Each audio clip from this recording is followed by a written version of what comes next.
to thank Senator Vidal for introducing Senate Bill 414 and the Anne Arundel County Liquor Board for working with her on this issue, and I respectfully request a favorable report. Thank you very much, Ms. Pop. Seeing no questions from the committee, thank you very, very much for presenting the bill. That concludes our bill hearing on SB 414. We'll move on next to Senator King, SB 645. Is anyone here to present for Senator King? Okay, seeing no one here, we have Senator Harris, SB 665. All right, seeing no Senator Harris, we'll move to the Department of Commerce to present SB 77.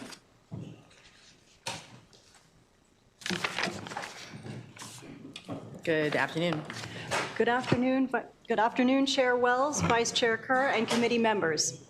For the record, I am Rachel Cruz, and I'm here to testify in support of Senate Bill 77. Senate Bill 77 is a departmental bill which clarifies an exemption to the state finance and procurement article for certain contracts entered into by Commerce's Office of International Investment and Trade, or OIIT for short. This is the Senate version of House Bill 300, which this committee heard earlier in the session and which passed the House unanimously. Senate Bill 77 was also approved unanimously by the Senate. We respectfully request a favorable report. Thank you for your time, and we're happy to answer any questions. Thank you very much, Ms. Cruz. Seeing there are no questions from the committee, that concludes our bill hearing for SB 77. Thank you very much for being here to present it today.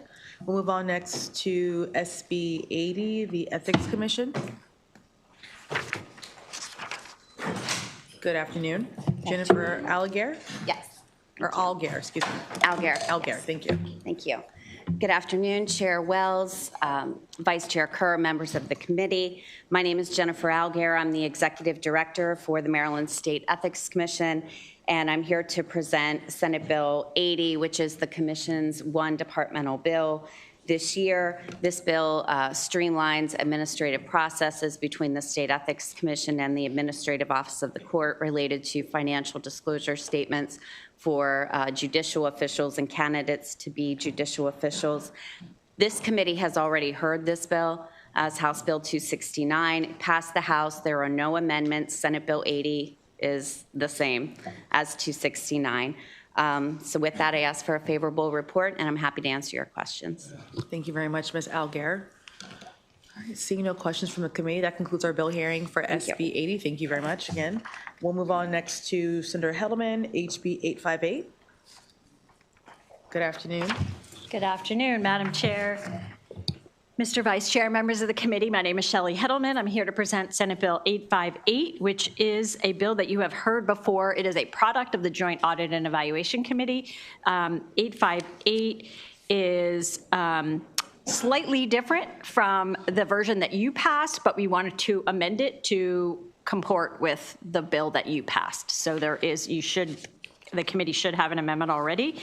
I'm happy to go through what it does, but it puts into statute the AFCU unit, which is the Audit and Finance Compliance Unit of the Department of Budget and Management, and this unit is charged with following up on agencies that have 4 or more audits that need corrective action, and there are a whole lot of other compliance aspects to it. I'm happy to go into detail, but you already heard it. Thank you very much. I'm happy to answer any questions that you may have. Thank you very much, Senator. Seeing no questions on SB 858, that concludes the hearing on SB 858. We'll move on to SB 859. I'm struggling today with the SB. Thank you. This is also another product of the Joint Audit and Evaluation Committee. It is meant to enhance the state fiscal leadership capacity of all of our agencies. This bill is in the exact format of the House bill that you all passed and has a great deal of support, and I think will bring enhanced support to our agencies and agency accountability. So thank you. Happy to answer any questions. Thank you very much, Senator. Seeing no questions from the committee, that concludes our bill hearing for Thank you so much. 859. Thank you. Move on next to SB 363, Senator Maltz. Anyone here to present for that bill? All right, seeing no one here to present for it, we'll move on to SB 636, Senator Washington or staff. And I believe we have Michelle Wurzberger joined to answer any questions if there are any. Please come up. Thank you.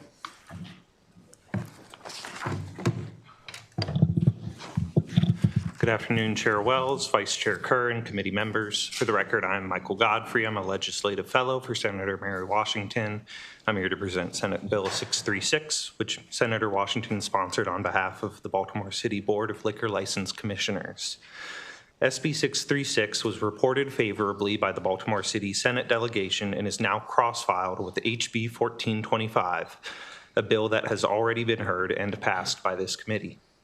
This bill makes two straightforward administrative updates. It eliminates the September 30th deadline by which Class A liquor license holders must pay fees to permit the sale of alcohol on Sundays during the holiday season. The legislation also changes the annual date by which license holders must demonstrate payment of all personal property taxes from, from October 30th to March 30th. Thank you for your time, and we respectfully request a favorable report. Thank you very much. All right, seeing no questions from the committee, that concludes our hearing on SB 636. Thank you both. We'll move next to SB 46. Senator Simon Eyre. Good afternoon.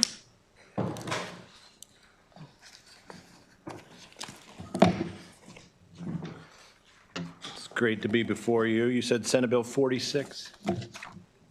46, Senate Bill 46. All right, thank you.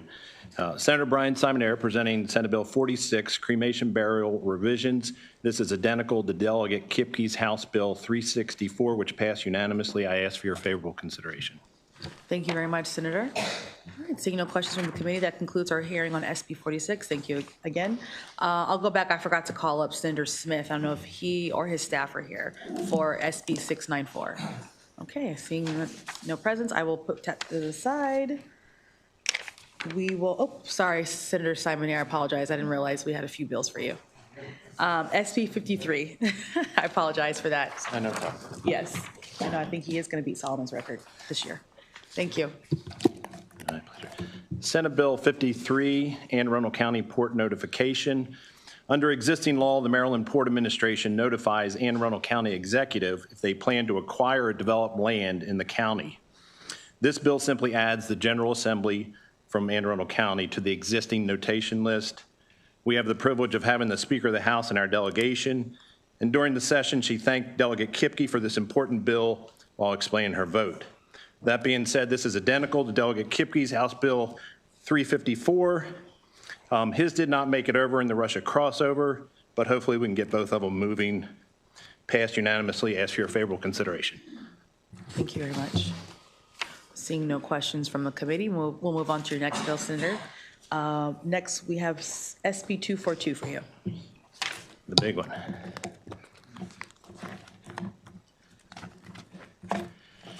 Thank you, and for the record, Senator Brian Simon Eyre presenting Senate Bill 242. Over the last 9 months, I've worked on this 97-page bill with 12 different departments, all the health boards, labor boards, judiciary, Maryland Bar Association, military advocacy groups, and so many more. And we've reached consensus, I believe, with the amendment we're proposing today. This is the cross-file of Delegate Rogers, House Bill 420, and I appreciate all the work of this committee and especially Vice Chair Kerr. You've already had a hearing on this bill, so I will just go over the amendment. The amendment has a technical fix, and it also shifts the authorization to practice law to the Maryland Supreme Court. This will avoid any issues of separation of power and really is the proper place for oversight. In fact, I was recently informed by the Judiciary Rules Committee that I had a meeting with last week that they have adopted rules to comply with this part of the SCRA, the federal law, effective March 1st. They informed me last week they adopted Rule 19219. It lays out requirements that line up with federal law and adds additional protection to ensure constituents and lawyers are informed, prepared, and capable of practice in our state. Additionally, the amendment removes the lion's share of the fiscal note and is now minuscule. I could go into much more detail, but with that, I will open it up to questions. Thank you very much, Senator. Okay, seeing no questions from the committee, that concludes our hearing on SB 242. We'll move on next to SB 13. Thank you. For the record, Senator Brian Simon Eyre presenting statewide alcohol revisions. By the way, this is my 20th year and I'm retiring, and I appreciate working with all you over the years. So it's been a pleasure. In the alcoholic beverages and cannabis article, it refers to allowing alcohol license holders a refund of the unearned portion to individuals who surrender their license when they volunteer or called into the armed forces. This bill does not change the process, but simply revises the reference from armed forces to uniformed services. It is honorable for men and women to join any branch of the uniformed services, and as you know, they all protect us. For example, every branch of the uniformed service was stationed and participated in Afghan and Iraq conflicts. This bill is simply following up on last year's modernization of Maryland Military Laws Act. Last year, we expanded most references from armed forces to uniformed services so we could have consistent and equal benefits among branches where appropriate. This change is necessary because license holders can join any branch of the uniformed services and are not limited to just the armed forces. With that, I will ask for your favorable consideration. Thank you very much. And you have Mr. David Dragix with you today, Dragix. Thank you, Chair Wells and members of this committee. Thank you for the opportunity to testify in favor of Senator Simon Ayer's bill. I'm Dave Dragix, a retired Army Colonel and the Legislative Director for the Maryland Military Coalition. SB 0013, as the Senator said, is a continuation of the centralization and modernization of Maryland's code that was started during the 2025 session of the General Assembly. This bill updates the code by broadening it to include members of the uniformed services, not just the armed forces, as eligible for a refund of license fees if they are called to active duty. This means that those who serve in either the Public Health Service, or PHS, or the National Oceanic and Atmospheric Administration, NOAA, are treated equally under the code along with those in the Army, Navy, Marine Corps, Air Force, Space Force, and Coast Guard. And we note that SB 0013 was passed unanimously by the Senate, and the Maryland Military Coalition strongly supports SB 0013 and asks for a favorable report from the committee. And we would like to thank Senator Simon Ayer for sponsoring this legislation and appreciate his leadership on this issue. Thank you very much. Seeing no questions from the committee, that will conclude our hearing on SB 13. We'll move on next to SB 150. Senate Bill 150. Thank you. Senator Brian Simon Ayer presenting public profile for veterans notation programs. Last year, the General Assembly passed 4 bills allowing a veterans notation on their professional license: the Department of Labor, Department of Health, Department of Environment, and the Department of General Services. There are 2 more departments hopefully joining this year. The former HGO committee passed 2 of those bills last year. And so basically all that does is it's modeled after the MVA program where they can put the license notation on their professional license. During the process last year, the health department added an amendment to put public profile so they could put that on there as well. So to keep the other programs consistent, we're just adding public profile to that. And there was one inadvertent public profile put in the health department that we're removing that was inadvertently put there. No opposition, no fiscal note, and strong support. Ask for your favorable consideration. Thank you very much, Mr. Dragix. Okay, Chair Wells and members of this committee, thank you again for the opportunity to testify in favor of Senator Simon Ayer's bill. For the record, I'm Dave Dragix, Legislative Director for the Maryland Military Coalition. This bill is enabling legislation that authorizes the Departments of Environment and General Services and the Maryland Department of Labor to establish a process to include the designation veteran on the licenses and public profiles with the consent of the veteran. The MMC has strongly supported other bills that authorize this process, and we strongly support this bill for the same reasons. This bill offers recognition of veteran status while fully protecting privacy and individual choice. It reduces unnecessary administrative burdens on veterans by making the notation process more efficient and improves how these departments serve veterans. And this bill enhances the state's ability to connect veterans with benefits and services they might not even realize they qualify for.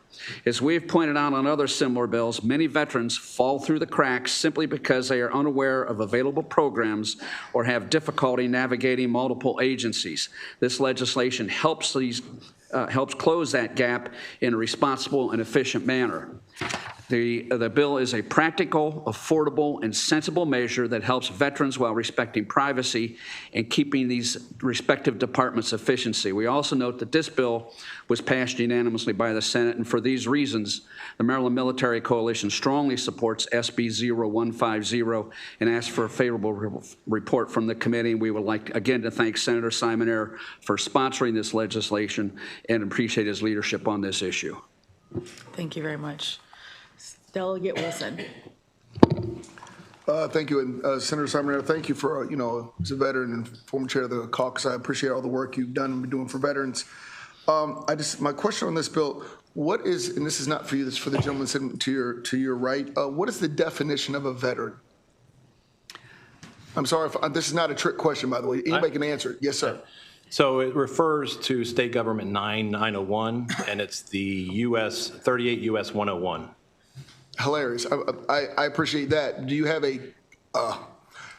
a definition of what a?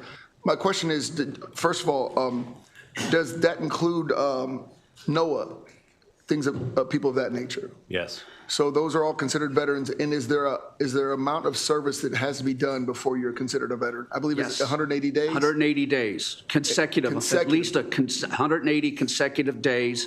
And who have been received other than a dishonorable discharge. Okay, That's by federal law. Okay, that's just for clarification. It's a consecutive 180 days, so just because you're in the reserve, that might not make you a veteran, correct? That's correct. But once you've done for instance, National Guard or members of the reserve will do their 6 months training, and they'll get a DD 214, but that does not count towards the 180, the definition of a veteran. Right. So, and that I'm only asking. So, unfortunately, this may leave out members by nothing we can do here, but this may exclude members of the National Guard and the reserves. Correct?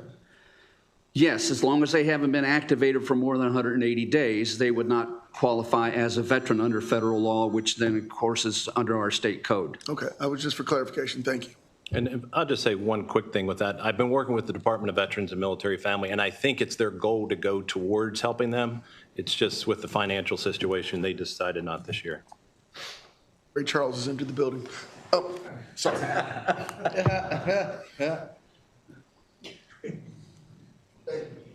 Thank you very much, Delegate. Thank you, Senator. Seeing no more questions, that will conclude our bill hearing on SB 150. We'll move on to your last bill with us today, Senator Simon Ayer.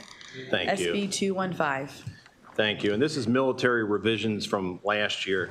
And some people have asked me why I put so many military bills in and veterans bills. And I've worked for a defense contractor for the last 40 years, and a quarter of my time has been overseas, and a lot of it I've worked with the military firsthand.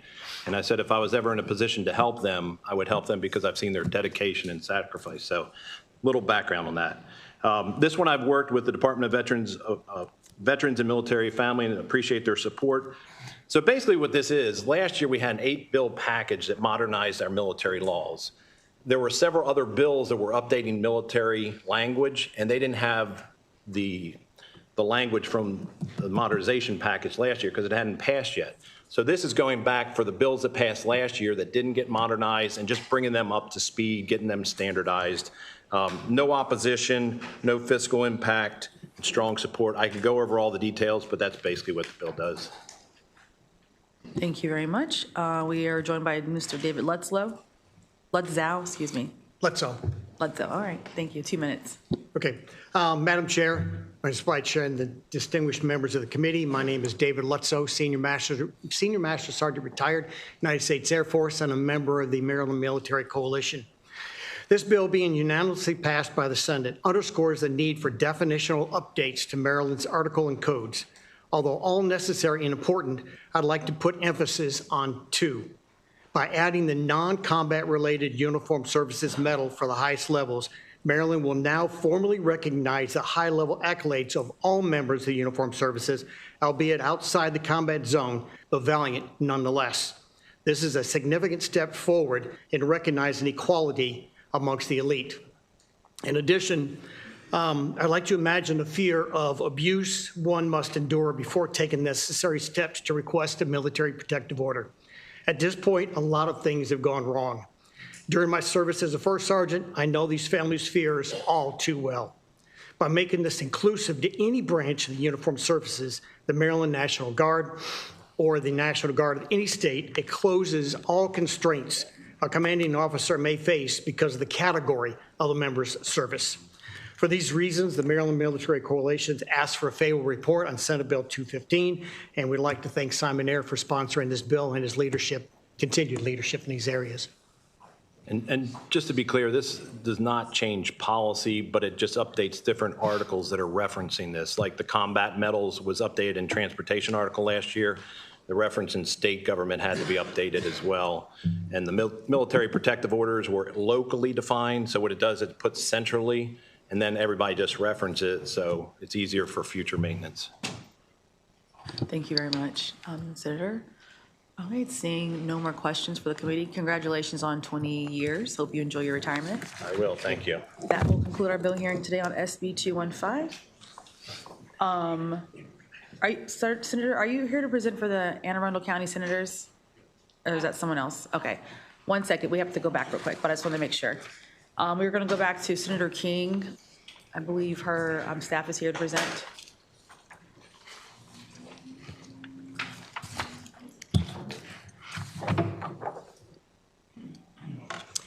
Thank you, Madam Chair, members of the committee. Patty Horton on behalf of Senator King.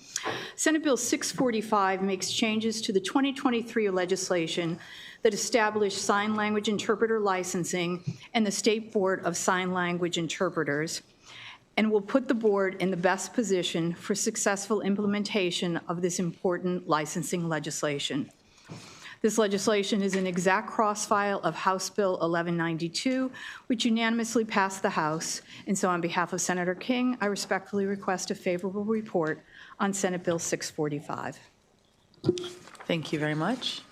All right, seeing no questions from the committee, that concludes our hearing on SB 645. Just going to double check. Oh, Senator Maltz is here, SB 363.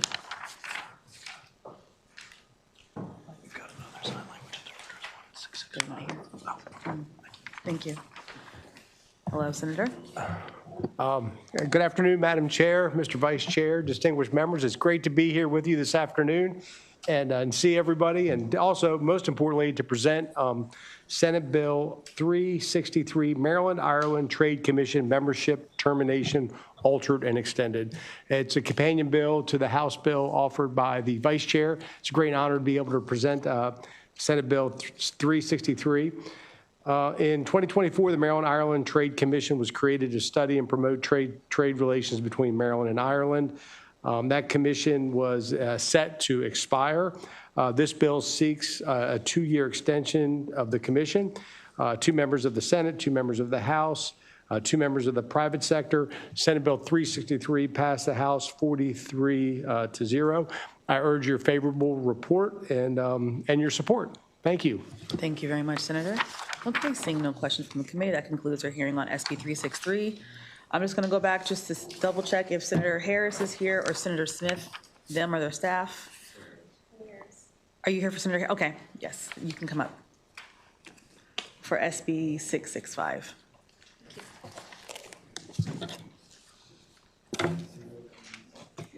Good evening, Chair Wells, Vice Chair Kerr, and members of the Government, Labor, and Elections Committee.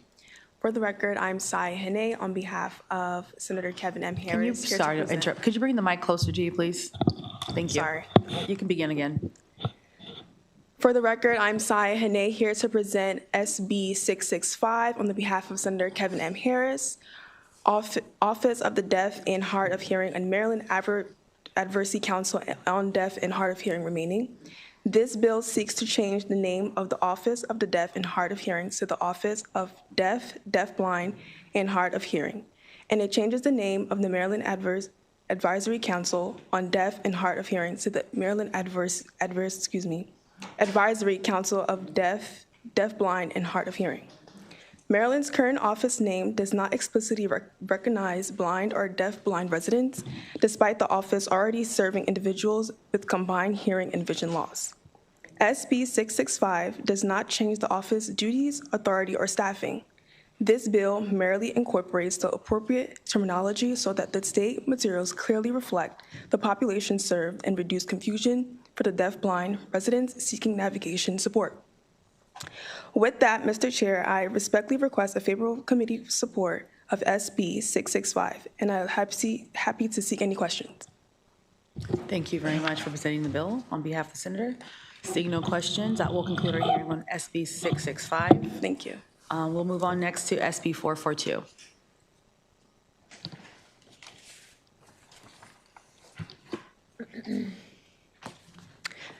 Good afternoon, Madam Chair, Mr. Vice Chair, and members of the committee. For the record, Senator Don Guile, Chair of the Anne Arundel County Senate Delegation, here to present Senate Bill 442. This bill did not have a cross-file. Part of the reason is we learned of the issue kind of late. But what Senate Bill 442 does is it established an exemption to the population ratio quota for Class A and Class D license in Anne Arundel County, passed during the 2025 legislative session. So last year, we passed a bill, passed both chambers, that established a population ratio quota. We learned, however, that in the time period during which the bill was passed and it went into effect, there were 3 applicants whose license were approved by the Board of License Commissioners before July 1st, 2025, but had not picked up by the effective date, becoming subject to the ratio restrictions. So therefore, this bill just gives an exception to those specific 3 license holders. We worked on this bill with the licensed beverage holders. There's a letter in support from both the House delegation and from the Senate delegation. Bill passed the Senate unanimously. And with that, I would ask for a favorable report on Senate Bill 442. Thank you very much, Senator Guile. Seeing no questions from the committee, that will conclude our hearing on SB 442. Thank you. Double checking one more time if anyone from Senator Smith's office is here with us. All right. We'll move on next to SB 807, Senator Bailey.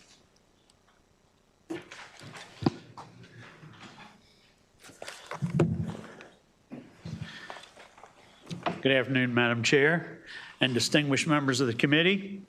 Senator Bailey, representing District 29 for the record.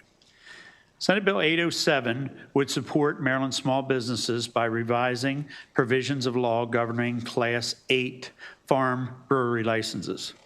This bill requires Class 8 farm breweries to be agribusinesses engaged in the production, showcasing, preparation, and sale of farm products and actively engaged in agritourism by exposing the public to farming and value-added farming practices. The bill authorizes farm breweries to sell and serve any food using licensed food trucks or cater of any cottage food prepared on the farm. This legislation will also allow farm breweries to host festivals, provide live music or other entertainment, and rent portions of the farm for functions or events. As I know you are aware, agritourism has become an important part of Maryland's agricultural landscape, and expansion of these small businesses would provide greater opportunities for much-needed economic growth in our state, especially the rural areas. Through agritourism, these businesses can grow out our economy while still protecting the rural landscape that are so much a part of Maryland's heritage. Last year, the General Assembly passed legislation that I sponsored to ease the regulatory burden on agritourism businesses. I believe that this legislation is a continuation of these efforts and is consistent with other changes in law that we have made over the past several years to encourage the lasting success of agritourism businesses in Maryland and support our state's farmers. If you look in the bill file, you may see some letters of opposition and information from the Senate bill hearing from MACO, MML, and the Alcohol, Tobacco, and Cannabis Commission. Following discussions on this bill after the changes that were made in the Senate, we have addressed all those concerns in this bill that is before you. I am pleased to share with you that you also see that MACO has submitted favorable testimony with the clarifying amendment that I have drafted and submitted to your committee. Senate Bill 807 will give these small businesses every opportunity to succeed and grow for the benefit of our farmers and our economy. I respectfully request a favorable report on Senate Bill 807 with this clarifying amendment. I thank you all for your consideration. Thank you very much, Senator Bailey. Seeing no questions from the committee, we'll move on to the unfavorable testimony. Joan Pontius. Thank you. Thank you.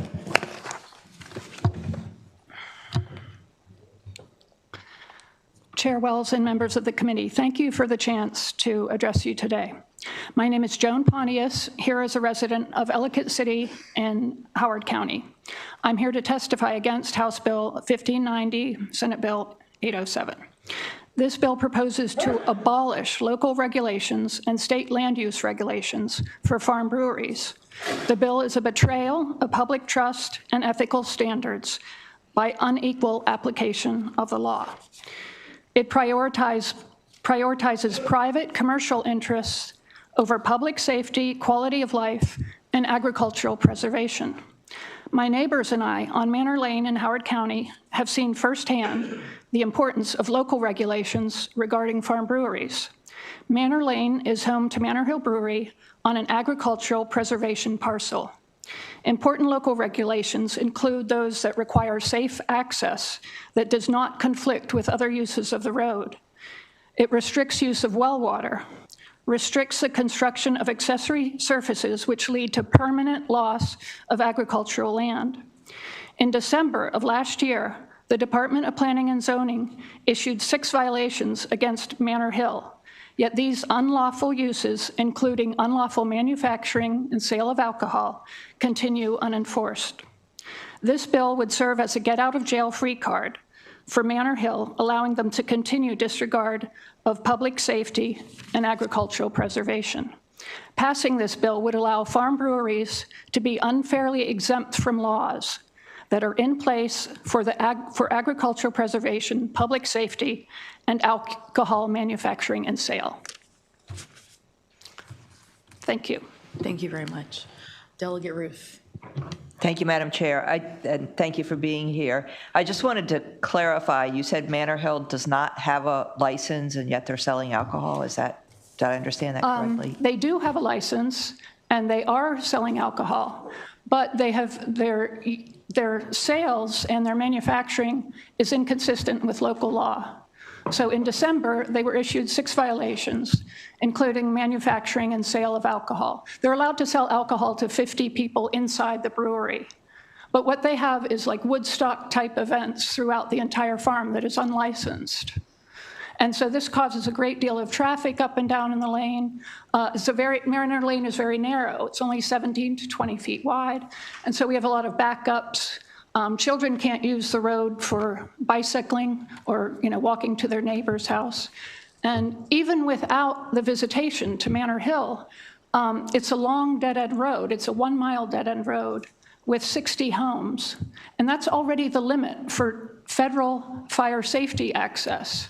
So to have one of the largest farm breweries. All right, thank you. I'm sorry, I didn't mean to cut you off. I didn't mean. Yeah, I could go on. Thank you very much for the question, Delegate. Thank you for your testimony. Seeing no further questions from the committee, that will conclude our hearing today on SB 807. Thank you. We'll move on next to SB 757, Delegate Rosapep.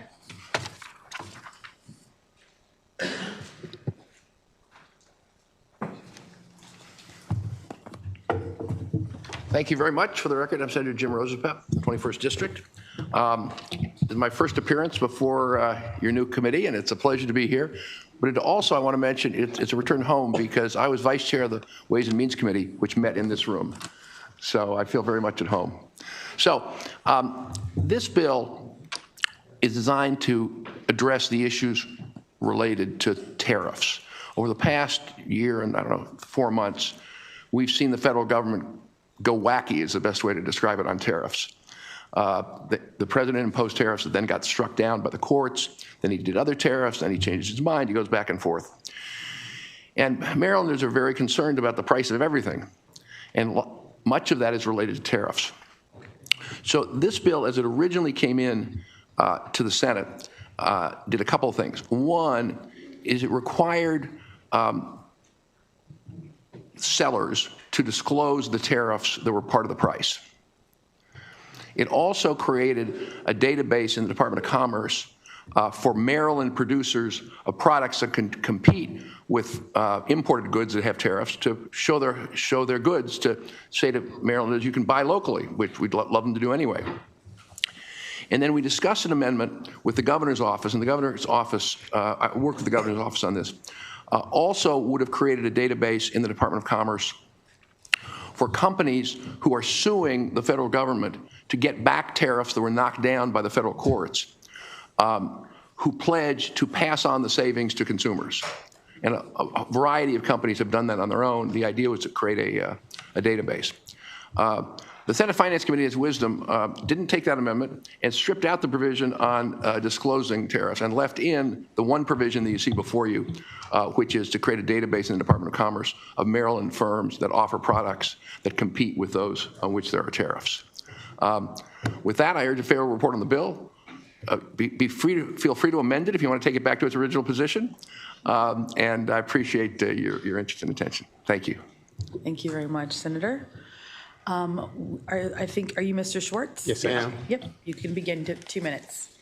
I am Paul Schwartz, Region Vice President of the National Active and Retired Federal Employees, NARF, and formerly the Director of Trade Enforcement for the United States Customs Service. As someone who has previously testified before the Court of International Trade, I testify before you today in support of SB 757, but with amendment. The issue being discussed should be pricing information for Maryland consumers and protection against potential price gouging. Maryland consumers have a right to know the factors that go into the price of products they buy, just as they have a right to know the ingredients of the products they eat. The original bill, at the request of the Senate President, was added in the portion dealing with a portal to benefit local businesses. No problem with that. The version of the bill now working its way through the chambers consists of nothing but the portal. Big problem with that. I fully understand that the local business community is concerned, but their pushback mainly consists of their perceived burden of having to calculate the tariff, when that is not the case. And that goes for the Maryland Chamber of Commerce, the Maryland Retailers Association, and the Restaurant Association. As was made clear in our original testimony before the Senate Finance Committee on March 5th, it is the importer of record who pays and knows the tariff regardless of through which port of entry in the United States they import that merchandise. The retailer here in Maryland would only be required to require from the supplier that they provide them with that known figure to avoid any penalty. It is unlikely the supplier would forego the sale simply to avoid providing a figure that they already know. The original bill, including the eliminated portion, is the bill that needs to pass out of the Government Labor Elections Committee. Amend it to put back that original portion of the bill when it comes out of this committee. Right on the money, my goodness. Thank you very much. Right on the dot. Okay, seeing no questions from the committee, thank you. Thanks very much. Mr. Schwartz, thank you, Senator Rosapep. That concludes our hearing on SB 757. Move on to Senator West, SB 632.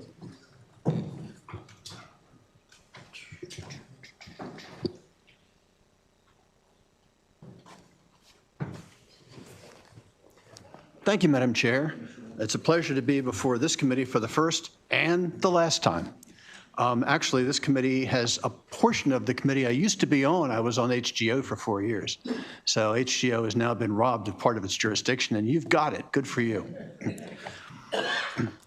So I'm here to introduce Senate Bill 632. This is perhaps my most important bill this year, and it will affect everyone in this room. In 2023, the state judiciary introduced legislation designed to protect critical personal information about judges from being easily accessible by people who might have evil intent. That bill was not enacted into law. That summer, Judge Andrew Wilkinson, a judge on the Circuit Court for Washington County, was assassinated in the driveway of his home as he arrived home for dinner following a day in court. His assassin was a litigant who had received an unfavorable ruling in Judge Wilkinson's courtroom.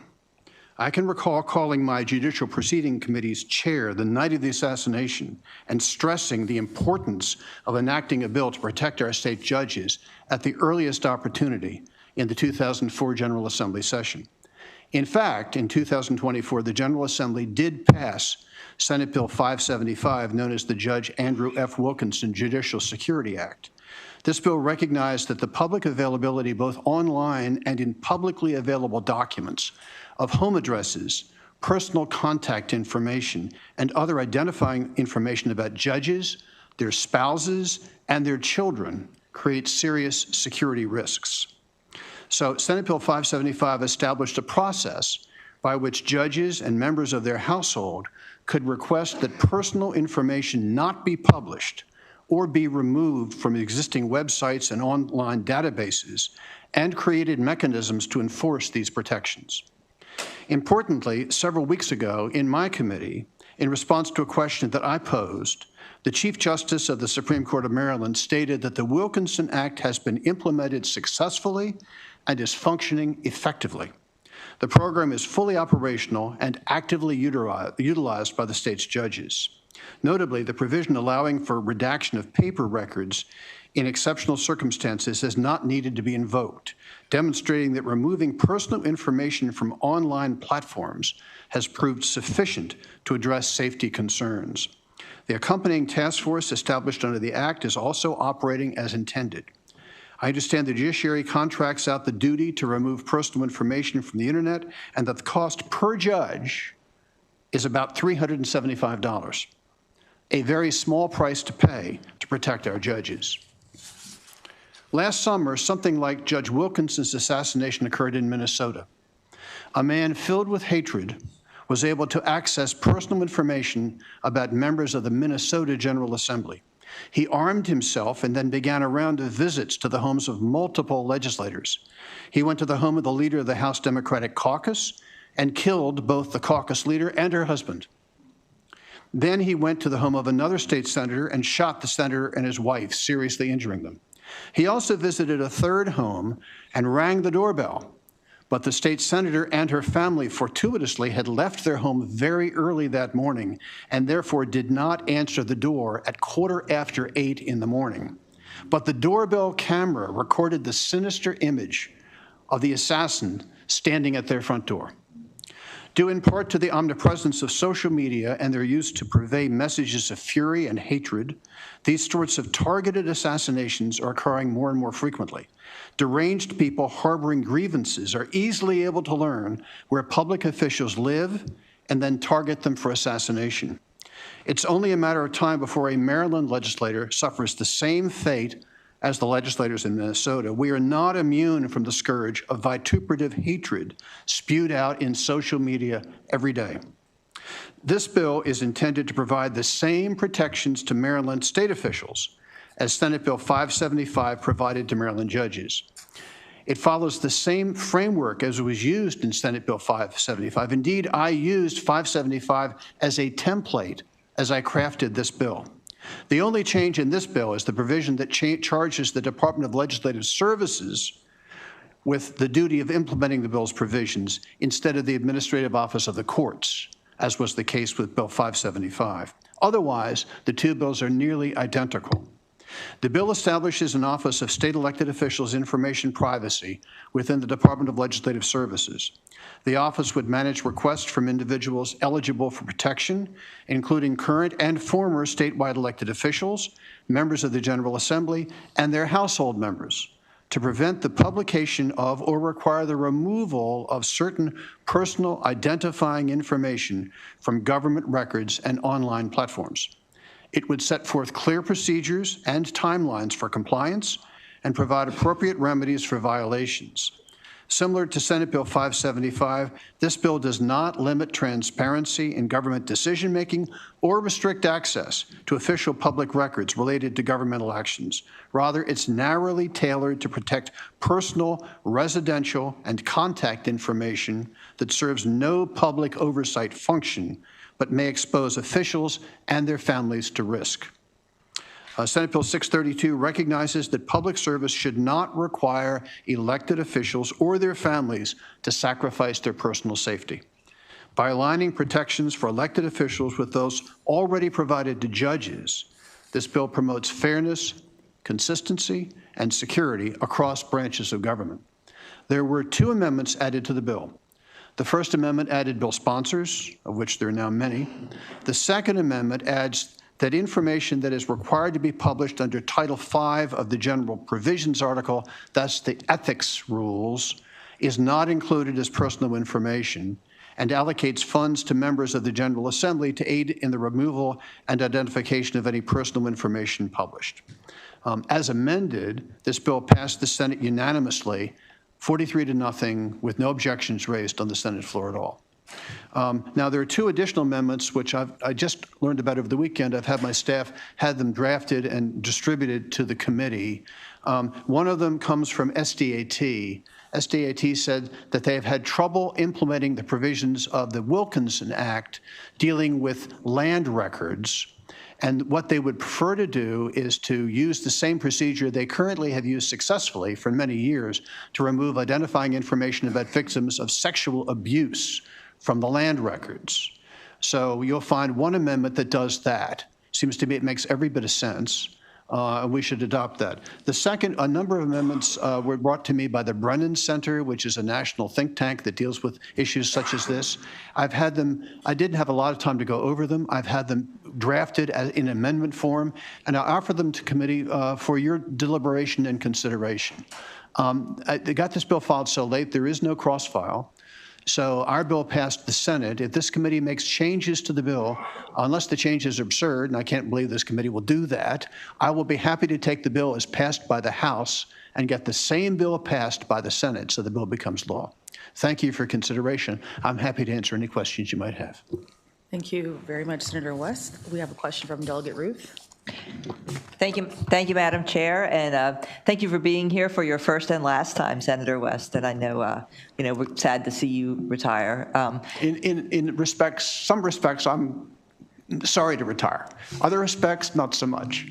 I understand. I understand completely. I just wondered, are you aware of, on a site called Dave's Redistricting, there's a map of the 2022 districts, which actually has pins where each of us live? I was not aware of that, but I just had a conversation this morning with one of these companies that does this, and they said, we're happy to do it for you. And so this morning I had a briefing of what they found about me, and it's appalling how much information, including the number that I'm afraid I use as my secret number. And I'm going to have to change my secret number because it's certainly not secret.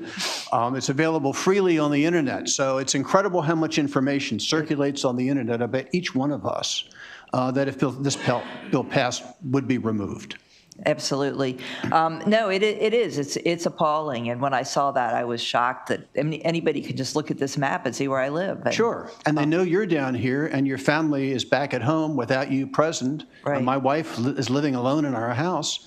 You know, it'd be so simple to go and do something terribly evil.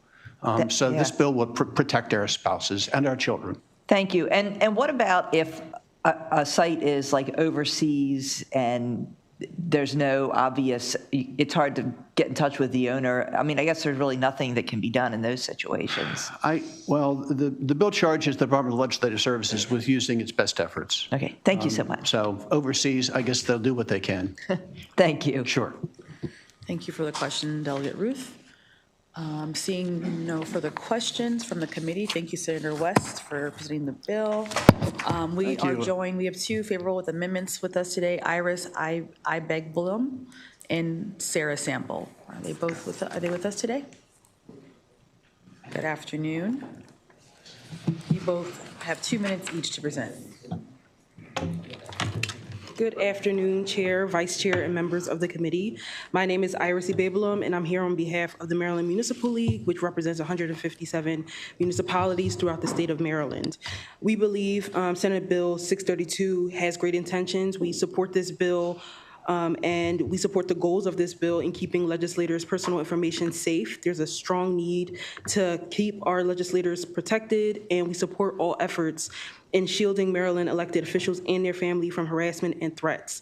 We just have a few concerns with how to make this bill work in practice.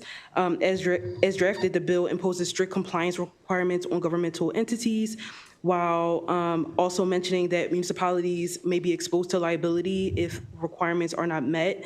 Currently, our record custodians oversee processing MPIA requests, which can include a large amount of data and materials, including like police body camera footage that requires detailed review and redactions of sensitive information. Record custodians are also responsible for maintaining established record retention schedules with defined timelines in compliance with those requirements. Currently, the proposed legislation asks government entities to remove personal information within 72 hours of a request. We think this is a strict timeline for information to be removed along with record custodians' existing obligations. It could be highly possible that this will create operational issues if there's an influx of requests. But we do look forward to continuing to work with the bill sponsors on an amendment that establishes clear, workable compliance standards to support municipalities that are acting in good faith to effectively implement this bill. And we believe that having an amendment like this would support the safety goals of the bill and offer practical ways of implementation for municipalities. Thank you. Thank you, Chair, members of the committee, for having me. My name is Sarah Sample. I'm here on behalf of the Maryland Association of Counties. We are here to support with amendment on Senate Bill 632. This would establish a new process for our custodians, some of our communications directors, and some of our divisions that handle and publish different types of information.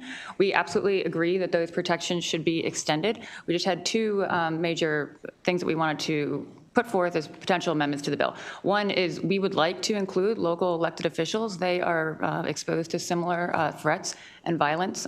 This is something that we also have been seeing an increase in.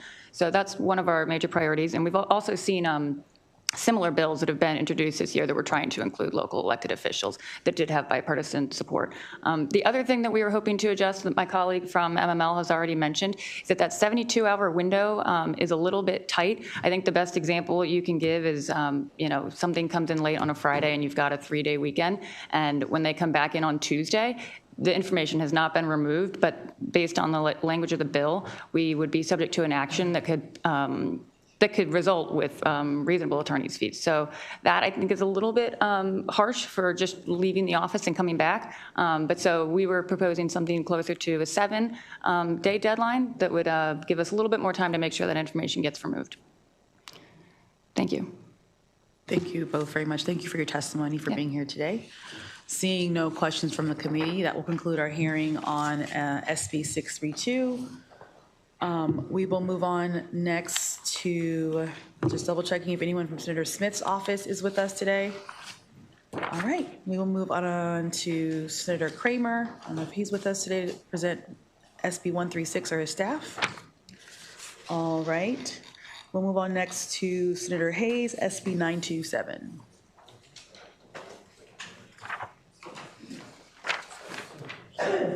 Good afternoon, Senator. Good afternoon.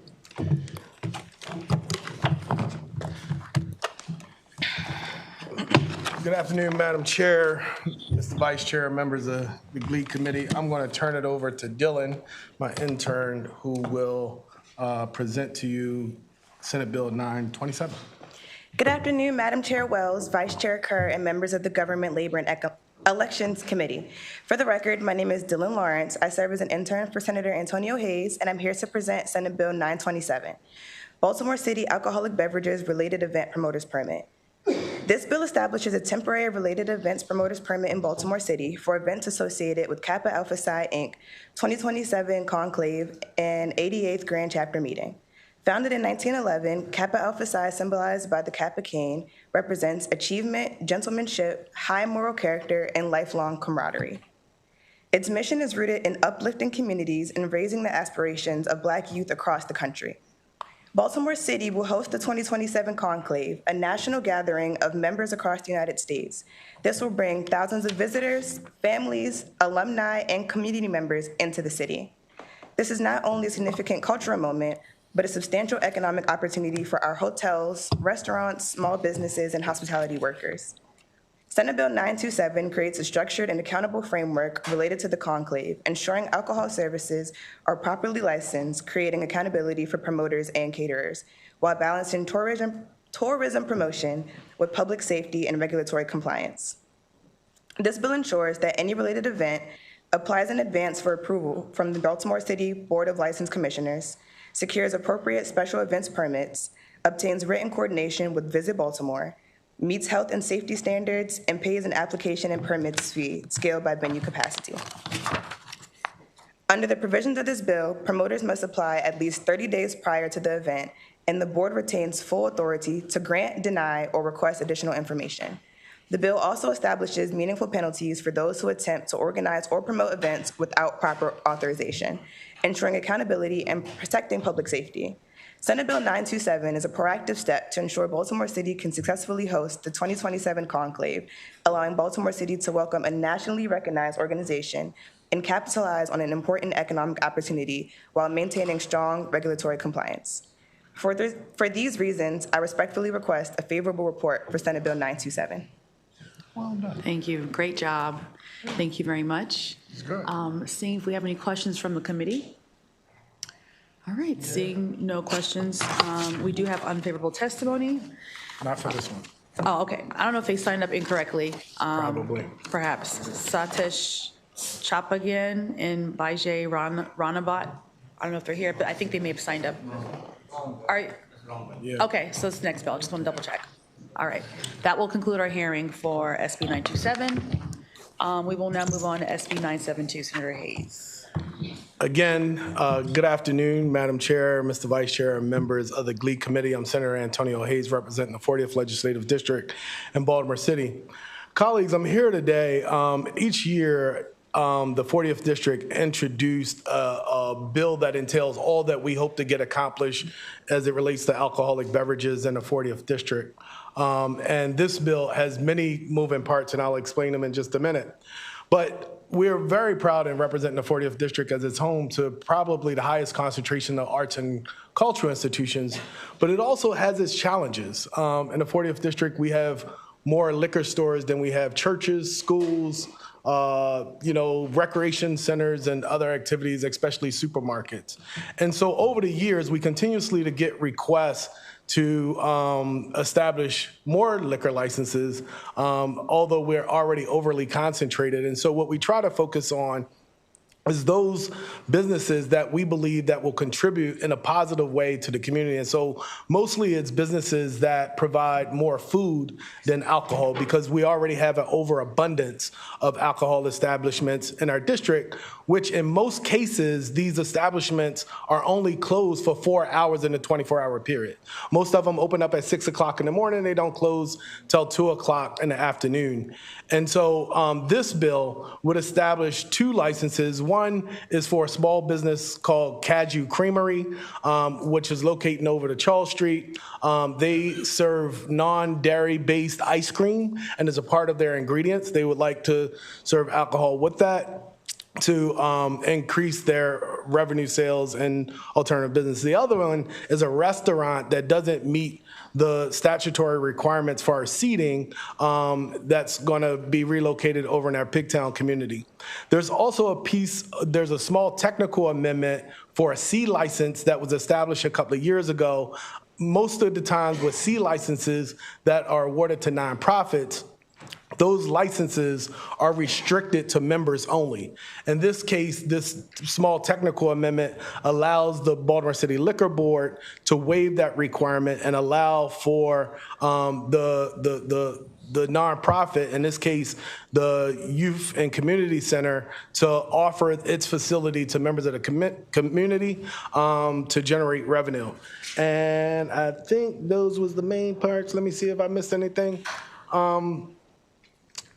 So those are the main parts of the bill. We also added, one of the things that we've done in the 40th District, and to piggyback on what I spoke to earlier, over the years, when we have areas of high concentration of violence and crime, we have reduced the hours of some of these liquor establishments. In the cases where we've reduced those hours, we've seen dramatic reductions in criminal activity. And so we reduced the hours to 10 a.m. to 10 p.m.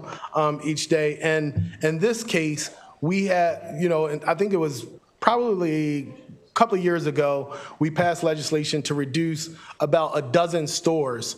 At the time, this community was split into two. Part of it was the 40th district, part of it was the old 44th district.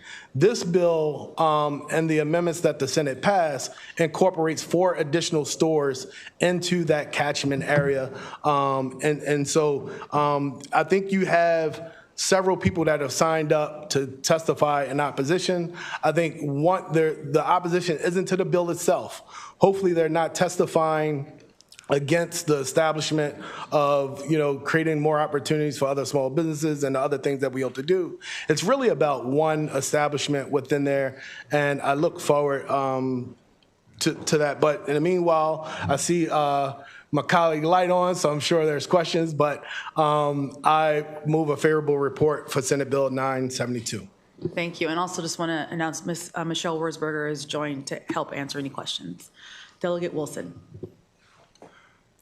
Thank you, Madam Chair. Thank you, Senator. I understand your thought process and respect the thought process behind this bill. Are you concerned that by doing these, when we start changing the standards, that it's hard to say no to the person who asks next year? For these businesses that you want to, I guess, make exceptions for, that we now become where we pick winners and losers because there's no one standard. And I understand this is just for your district. I'm not talking about the nose under the tent for everybody else. I'm specifically talking about your district. If you say, well, this person's an ice creamery, so we like them, but this person is a strip club, so we don't, i.e. picking winners and losers. Are you concerned with that becoming, if we're doing this, if that becoming the new norm? No, and I appreciate that question because I left out a major part in describing the bill. So one of the things, this is a hyper-local partnership where in each case where we establish a new license, we require that an MOU, which is legally binding before the board, is established and opening. If they cannot satisfy or come to agreement with the community in which they're being a part of, they're not allowed an opportunity. And so I apologize for omitting that part. I'm glad you reminded me. But in every case, there's a partnership with the community in which we're creating a new license in order to do so. So to be clear, so when you're creating these licenses, the community itself is going to have a say in everything from the hours, what they do, things of that nature. And including to what they're selling. In some cases, some communities prefer that they not sell like miniatures because miniatures are more likely to be served to people that's just trying to get a quick high and stuff like that. And so in many cases, the community and the business will work things out.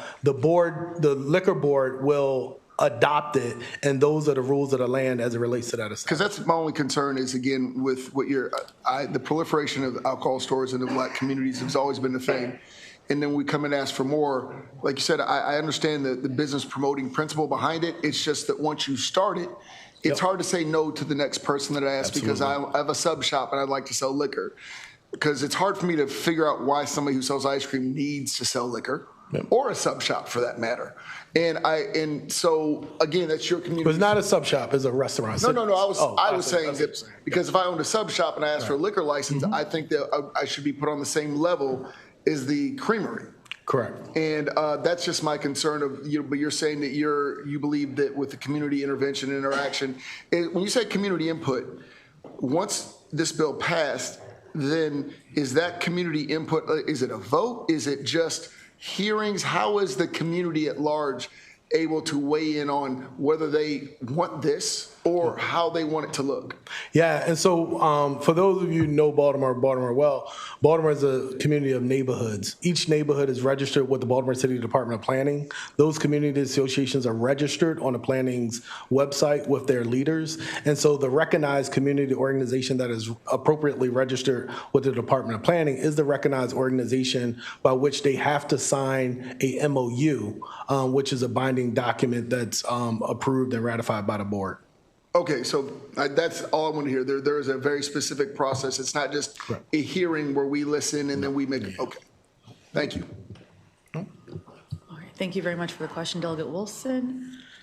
All right, seeing no further other questions. The only other thing, Madam Chair, and to speak specifically to the opposition that may come behind me, I will add that this bill was specifically requested by the Baltimore City Police Department Southwest District. In areas where we have high issues of crime, we often refer to the local police department. And the opposition that you'll hear from specifically, I'll let you know that in 2025, the crimes that happen outside of the hours in which we're established range from auto theft to there was a homicide in 2025. There was a larceny of a motor vehicle. There also in 2025, there's an aggravated assault, another aggravated assault, another aggravated assault, another aggravated assault, a larceny. In 2026 so far, as we're in the month of March, there's already been a robbery, commercial, as well as another robbery. And I think what you'll hear is, yeah, they're not directly so much attributed to those businesses, but what we found more so than other drugs or narcotics, alcohol plays a more direct role in people's ability or inhibitions to commit crimes.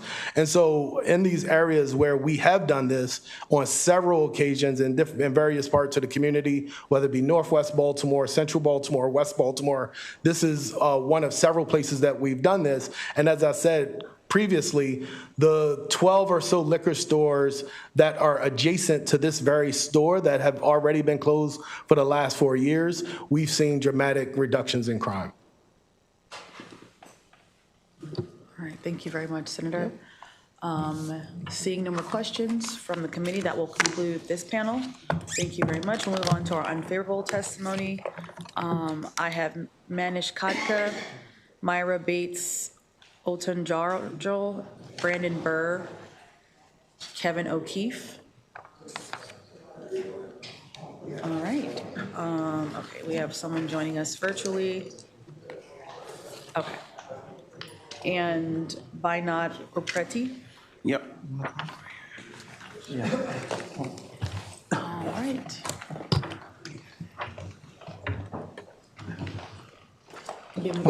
Thank you. I'll start. Thank you, Chair Wells and members of the committee. My name is Kevin O'Keefe. I'm here on behalf of Pratt Liquor and Bar and its owner, Mr. B.J. Ronabat. I want to start my opposition by saying, as Senator Hayes mentioned, we are only opposed to one small part of this bill, and that is on page 4, the part that affects this business, which tries to reduce their hours by 40%. And that'll be very costly for them. And I also want to bring up, in terms of the process of this bill had a hearing on March 13th in the Senate. On March 11th, my client got a letter from the Baltimore City Liquor Board saying that there is a bill that may affect them. Because of the timing and the audio was bad, he was unable to sign up for the hearing on the 13th. So I think the process was a disadvantage for him. And what I want to say quickly, he's owned this business since 2018. He bought it for about $1 million. He spends $120,000 per year on security. He's trying to be a good neighbor. He gets along with his neighbors. When he can, he cleans up the back lots. He assists with when there's needs for the community to have money. And then on the fiscal note, it says small business effect minimal. Well, this will be devastating for this small business that I represent. So I hope you keep that in mind. And then one other thing is I live in an area down by the Camden Yards and the casino, Horseshoe Casino. There's crime down there. There's murders and shootings down there, and there's no effort to try to reduce the hours down there. So for the following reasons, that part of the bill, we would like to sit down with the police department, Senator Hayes, and the community and try to work out something that will help my client preserve his business. Thank you.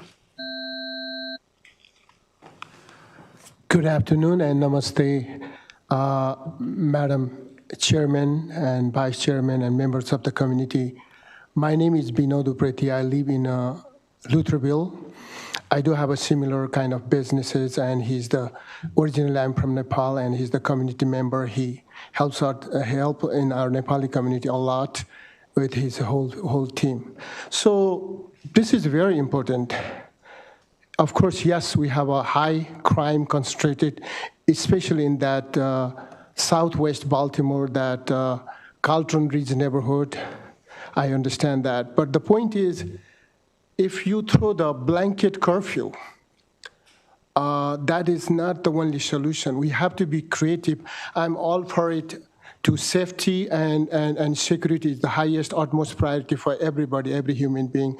As a businessman, they have to take care of that. But they have done hiring the security guard and also, actively taking part of the community, volunteering a lot of things. But my question is, like Senator Hayes says, we all are in the same page to prevent the crime. At the same time, prosperous the business. We should find a creative way to work with this. It's simply saying, okay, 10 o'clock will reduce the crime. It has, but the data is, if they do there, it is like a balloon pop-up effect. Do you think after doing this, the crime will 100%, crime will really go down? We can sit down again and we can talk about in the future. My point is, it can go, the problem can be found anywhere, everywhere, but we have to be very creative, not to kill the small business. The guy invested in $1 million plus, and it's hard to recoup that money. They have the mortgage, a lot of things. So all I want, we are the part of Baltimore City, Maryland. We want to have a safe neighborhood, beautiful small business. Thank you. Good afternoon, Madam Chair. Could bring the microphone close. Thank you. Okay. Good afternoon, Madam Chair and members. My name is Myra Bates Atkin Jargal. I am also a member of the ECO Edmondson Community Organization. I'm the secretary. I also have retired from the bar business. I've been a barmaid, bartender, DJ, and manager since 1985. And I've worked at many bars in Baltimore City. This particular bar, it employs people from the community. It has a security officer. Now, if you do the math, if the people in the neighborhood don't work, they're going to do something else to try to make money. This man employs them so they don't have to go out and do wrong. Average bar on that Pratt Street strip don't have a security guard. Also, a lot of people, they get up and go to work early in the morning. They like to play lottery. So they stop at the store, they play their lottery before they go to work, because when they get off of work, they told they want to go home. Whatever they get from the store, they have, so they don't have to stop again. Now, if you do the math, they're paying taxes to the city, they're paying workers, they're paying employees. If something goes wrong on the outside, they get a citation.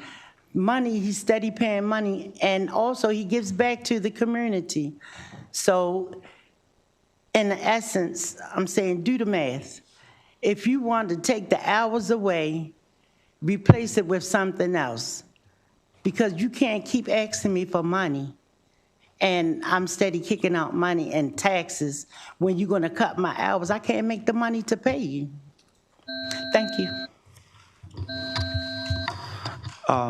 Good afternoon, Chairperson and all the committee members. My name is Manish Kartika, and I'm here on the behalf of Pratt Liquor and Bar. I'm here to oppose the Senate bill SB 09772 that Senator Hayes put on. Like as being a business owner, cutting those hours from from 6 to 2 to 10 to 10, it's going to affect really hard on a business small business like us. And even just to as for the public safety, we have armed security guard 7 days a week, all the time, so that for the safety and all the things. And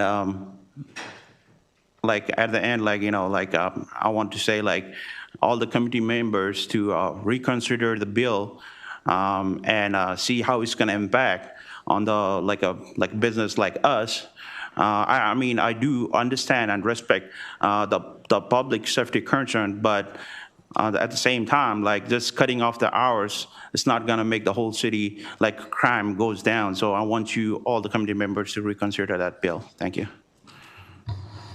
Thank you. We have a question from Delegate Wilson. Thank you. I guess it appears that this is both a liquor store and a bar, correct? Yeah. What are the hours of the liquor store currently? 6 to 2. 6 a.m. to 2 a.m. Okay, and what are the hours of the bar? I'm sorry? The bar. Back of the bar. Same, it's same hours. Same hours, 6 to 2. Okay, wow. So, because obviously I'm looking at the calls for service in 25 and 26. I know when I was a prosecutor in Prince George's, we would probably consider this a nuisance property at some point. And I guess that's my concern. The issue, and ma'am, I heard you speaking about, about the impact on businesses, but it doesn't sound like the community itself is getting a lot of good out of this. And it sounds like they themselves have decided that maybe 6 a.m. drinking isn't a great thing. And maybe the 2 a.m. drinking is not a great thing. I couldn't imagine living, in a community with a bar and a liquor store, a bar that was open, a bar. I made that very clear. Not a liquor store, but a bar that opens at 6 a.m. And I guess I want to make sure that you understand the focus of this body is I don't believe anybody here thinks that liquor is great for you. We consider that's why they call it a sin tax. In addition, so it's like the lottery. That's not something else. I'm not a big fan because it seems the impoverished are the ones that are taken the most advantage of when it comes to the lottery. So I guess my question is, what do you believe the impact on your business from being open 12 hours a day, from 10 a.m. bar and a liquor store to 10 p.m.? How do you feel that would impact your business? Could the owner talk? Please. Here, this is the owner. Yes, good afternoon. My name is BJ Ranabat. I own and operate a Pratt Liquor and Bar. We got the store in 2018. We paid almost $1 million. Why? Because the legal license says 6 a.m. to 2 a.m., not 10 a.m. to 10 a.m. That's not the hour made by us, by the liquor board. That's why we spend so much money on the store. And we have had security guards for the last 6 years. We pay almost $120,000 a year just on security. That's a big money. You will hardly find any store in the city that has armed security guards 7 days a week. He can, he's right here, he can testify. Well, sir, again, I'd ask a specific group of questions for a reason, because the fact that you need armed security guards is probably its own issue. Again, if it was in my neighborhood, I know I would be furious. If this was in your neighborhood, you may not be happy either, and it sounds like the neighborhood that your business is in is responding the same way you would if you had a business that by the statistics was attracting this much attention. And when I say attention, I mean calls for service, because those also cost money. So how many calls of service have you guys got from our store? I apologize, sir, because I am asking the questions. Right. Yes. So, again, I've just got a list, and you can dispute the list. I believe it's actually in something that was filed. But it does seem like there's a decent amount of calls for service. And I just wanted to say, I'm trying to get you guys to understand that if this was in your neighborhood, you may also take offense to it, because I don't understand why a liquor store has to be open at 6 a.m. or a bar. And I don't understand why they have to close at 10 a.m., at 2 a.m. versus 10 a.m. as far as people purchasing their liquor. And I guess that's just where I'm confused on. You're basically saying that this is not financially good for you, but it sounds like the community is saying that this is not only not good for their health, welfare, and safety, but also the value of their property, because they're arguing that it does either attract crime, brings on crime, or it's involved in a lot of, by these calls for service to your specific address. So please. Do you have the report? Like you say, all these robberies? It's been filed. I'm sure your lobbyist has it. Could I say one thing? Please, go ahead. Okay, I think, just want to make sure, I got an email this morning from Senator Hayes' office, and I thank him for, I think what you're looking at the police incidents. And that's the one thing, the numbers, that's the time, I think, and not the number of incidents. No, sir. No? Is it No, 8? sir. Oh, okay. Because I thought like 8, there was one that said 8 and. And that's okay, but that's not what I was focused on. Okay. But I was trying to get you guys to understand the intent of what it sounds like is what I'd asked Mr. Hayes, Senator Hayes before, of the community weighing in. And if the community's weighing in and saying, listen, we don't think that this store is helping our community, then shouldn't there be some weight given to the community members who are impacted by this business? Because you guys don't live in that community. Can I answer you? Yes, ma'am. Thank you, sir. The question you was asking, I'm going to try my best to answer it. Sure. Okay, the purpose of having the bar open from 6 a.m. to 2 a.m. because the work schedule of the neighbors and people that come through. You have people working different schedules. You have people that have to be to work at 7 o'clock in the morning. They want to get things before they get to work. Liquor. So, No. it may not be liquor, it's a service. We sell chips, beer, liquor, wine. Suppose they have a dinner guest coming over after work. They don't have time to stop. They can stop, get their bottle, put it in the trunk, go to work, and go home, and they have what they need with them. It's a service, it's a convenience. Those hours. Now, to be open for the back of the bar to be open, that's a city thing. They have an ordinance that says if you have an A7, you're open from 10 a.m. to 10 p.m. If you have a BD7, then you can be open from 6 a.m. to 2 a.m. So that's the statute of the Baltimore City. So maybe I answered your question a little bit better. I appreciate it. So would you guys, basically, it sounds like you're providing a service. The lottery. A service and a convenience. If it was just liquor that you couldn't sell between if you could only sell liquor between the hours of 10 and 10, but you could sell everything all your else. other products, would that be suffice? It would give somebody a stable job. So basically, keep them in you can sell business. chips and all that, but if they just don't want you selling liquor until 10 a.m. and you have to stop at 10 p.m., would that suffice? Because it's a service we're talking about. Yeah, but see, then the statute of Baltimore City Liquor Board says if the back of the bar is open, then the back of the bar have to make just as much money as the front of the bar. Well, I bet And these it's like a senators could figure that standard. out. But thank you very much, ma'am. I appreciate it. No more questions. Okay. All right, thank you very much to this panel. We do have Mr. Ronabat, I know you were going to testify. Yes. I have Satish Chabagai as well. And I believe Brandon Burr, don't know if that's you in the front row, sir. And then we do have one virtual witness.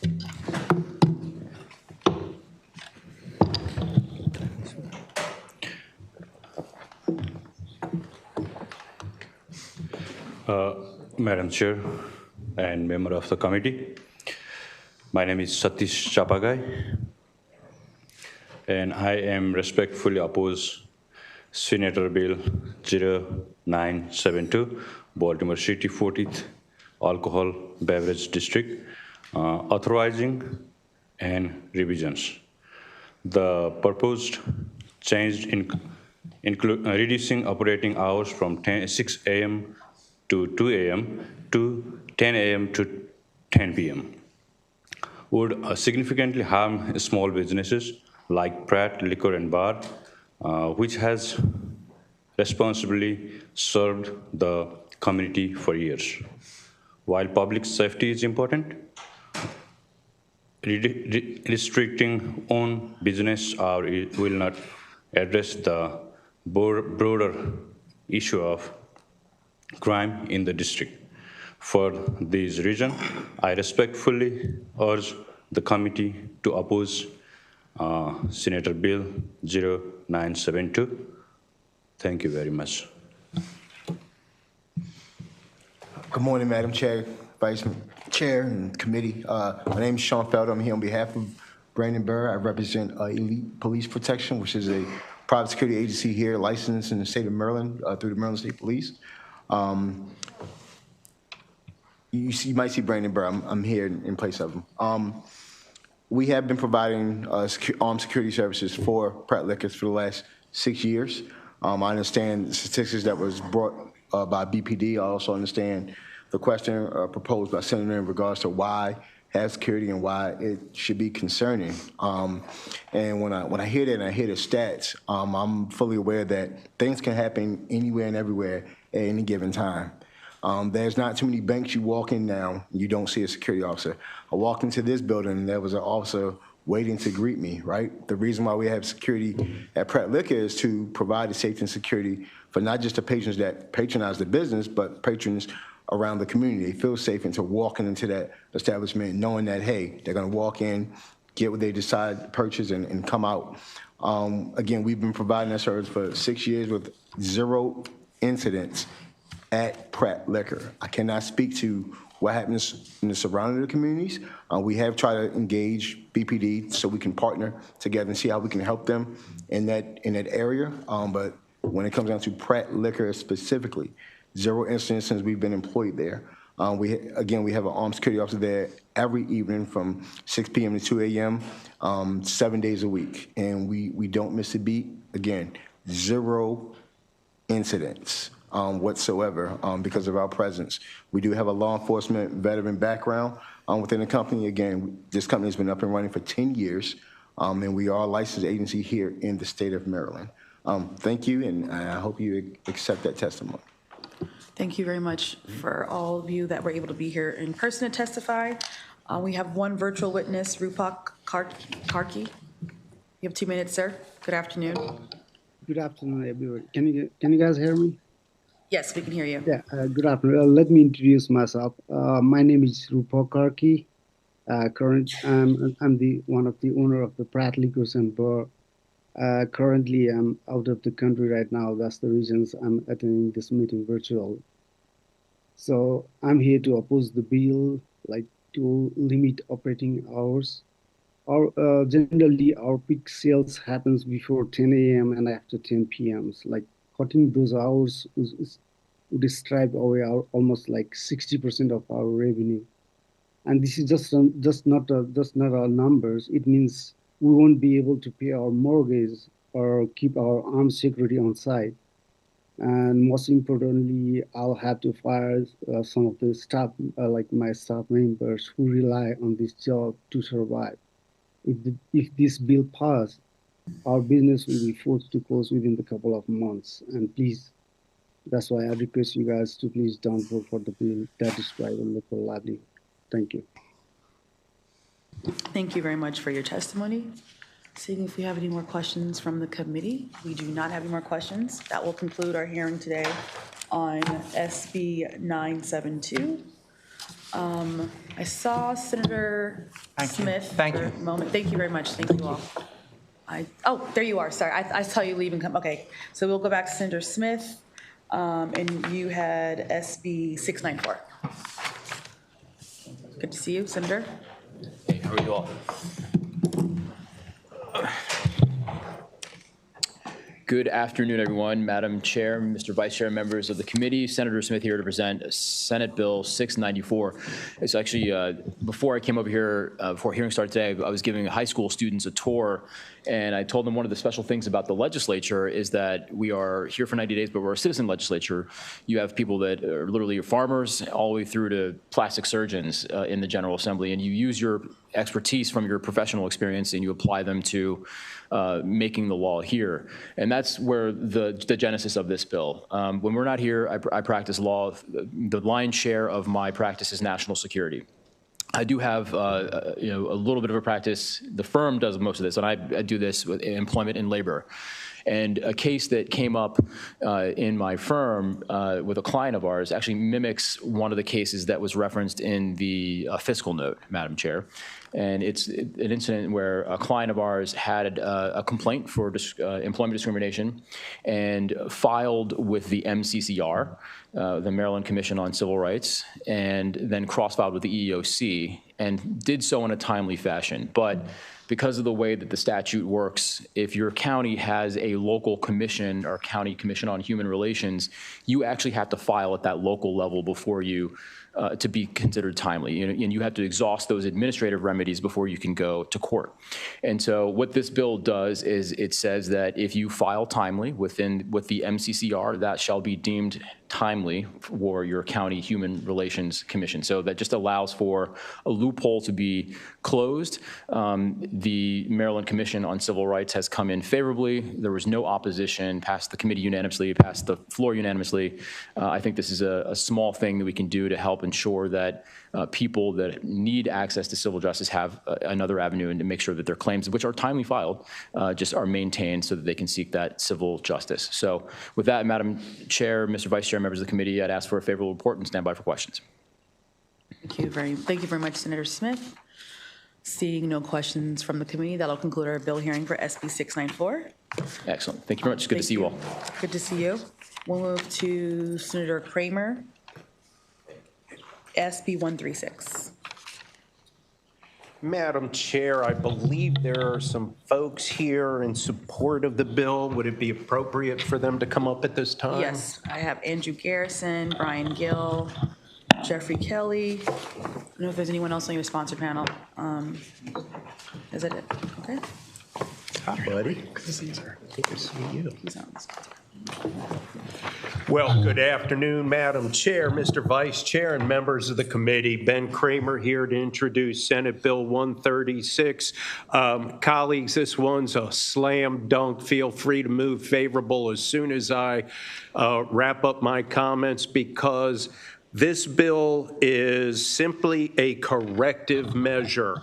Colleagues, a few years ago, the Maryland General Assembly thought it wise to move the Field Enforcement Division of the Comptroller's Office out from the Comptroller's Office and bring them into a more independent agency with oversight from the Alcohol, Tobacco, and Cannabis Commission. And when we took that action, we thought we had absolutely ensured that the hardworking women and men in that department were going to transfer over into their new role, maintaining all the exact same benefits, ranking, pay scales, et cetera.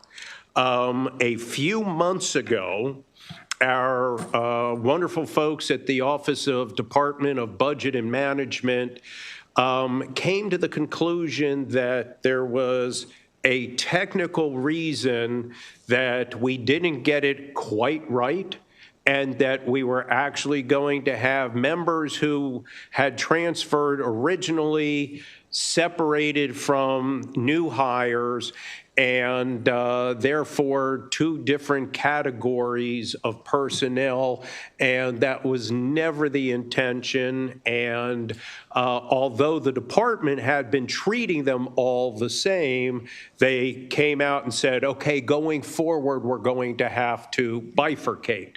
So the bill before you simply is a corrective measure to put in place what had always been envisioned. The Department of Budget and Management is on board with what it is we are doing, because again, they had treated it as if it was this way until evidently someone within the Attorney General's office embedded there said, no, we're interpreting it to be a little bit different. So this just puts us back in the posture that we have been since the Field Enforcement Division left the Comptroller's office. And that's all this bill does. It passed unanimously in committee and off the Senate floor. And with that, I thank you, Madam Chair. Good afternoon, Madam Chair, Mr. Vice Chair, members of the committee. My name is Jeff Kelly. I'm the Executive Director of the Alcohol, Tobacco, and Cannabis Commission, and I'm here in support also of Senate Bill 136. Thank you, Senator Kramer, for putting this bill in, and I appreciate you, really your efforts in getting it passed. Senator laid it out beautifully. We thought we were creating a new agency, that all of the employees there were going to just maintain their benefits and all the privileges they had previously, and they did. And they paid their dues for years. They were paying the dues as required, and they were members of SLEOLA, and I also also thank Leola for picking up this fight at this point as well. And unfortunately, this past July, they were just informed that you're not a member because there's a legal snafu, and you don't belong to Leola, and you're not entitled to the benefits. They had to change their midstream, had to change their health department's health selections, and are under a different health program right now, health insurance. Long and short is this bill, which we did ask for one amendment, and that is to move October 1st to July 1 as the effective date, and that is represented in the print of the bill that you have, I believe. That just allows them to, starting July 1 the next fiscal year, to realign with Leola and with the benefits that Leola gets. And I think you find there's no opposition to this at all. Everybody's for it, wants to fix this. They just thought this was the best route to fix it. And lastly, I just have to say my colleagues, who I think you'll hear from in just a little bit, are pretty spectacular people. And when all this was going on and their health care was disrupted and some other benefits were disrupted, their response back was, you guys going to work on this and see if we can get it taken care of? Of course we are. Gotcha. What's the next part of our mission? We're going to get it done. And no complaining and no whining, and just showing that they're true professionals. So again, I ask you to support Senate Bill 136. Thank you. Good afternoon, Madam Chair, members of the committee. I'm First Sergeant Dave Lewis. I'm currently with the Maryland State Police, and I'm the Vice President of SLEOLA. Basically, I am here to say that we did not want to lose them as the collective bargaining group, and we do want to welcome back. And they both literally stole my speech. So in a matter of out of respect for your time, I'm going to say me too, but we're asking for a favorable report, please. Andrew Garrison, Finance Director for the Alcohol, Tobacco, and Cannabis Commission. I do want to thank the committee for your time and the sponsor for bringing this bill as well. Everyone else has summarized the bill adequately and appropriately. We think it's a good bill. We urge favorable report. Happy to take any questions. Thank you. Thank you very much, Senator, for your bill, and thank you to you all for your testimony. I don't see any questions for this panel. I do have Christopher Cano, and I have Brian Gill listed. I don't know if Brian had something come up. Oh, okay, gotcha. All right. All right, Chris, you can come up. Thank you, Madam Chair. You. Thank you, committee. Thank you. Appreciate it. Madam Chair, members of the committee, I'll be clear, concrete, and concise. To borrow the parlance of the bill sponsor, this is a slam dunk. And for just as easy as you can get this bill over the line, I believe you can enfranchise all public sector workers just the same. So my hope is that next session we'll see a bill coming through this committee that will enfranchise all public sector workers and make it a simple slam dunk, just as easy as it is for these fine officers. Thank you for your time. Thank you very much for your testimony. Seeing no further testimony on SB 136, that'll conclude our bill hearing today on that. See ya. Good to see you, Senator. We next will move to SB 172. I don't know, I don't see Senator Muse, or is anyone here from Senator Muse's office to present the bill? Okay, give us one moment.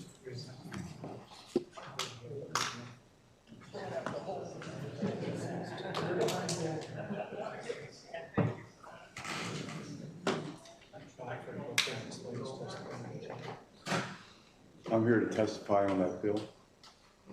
Yes, I do. We're just looking for the bill sponsor to present the bill. But I do have quite a few people here to testify today. Philip Sewell, Curtis White, Earl Mason, favorable Matthew Seychelle, and then I do have two unfavorables, Thomas E. Stearns, and Latrell Easterling. So give us one moment.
All right, good to see you, Senator Muse.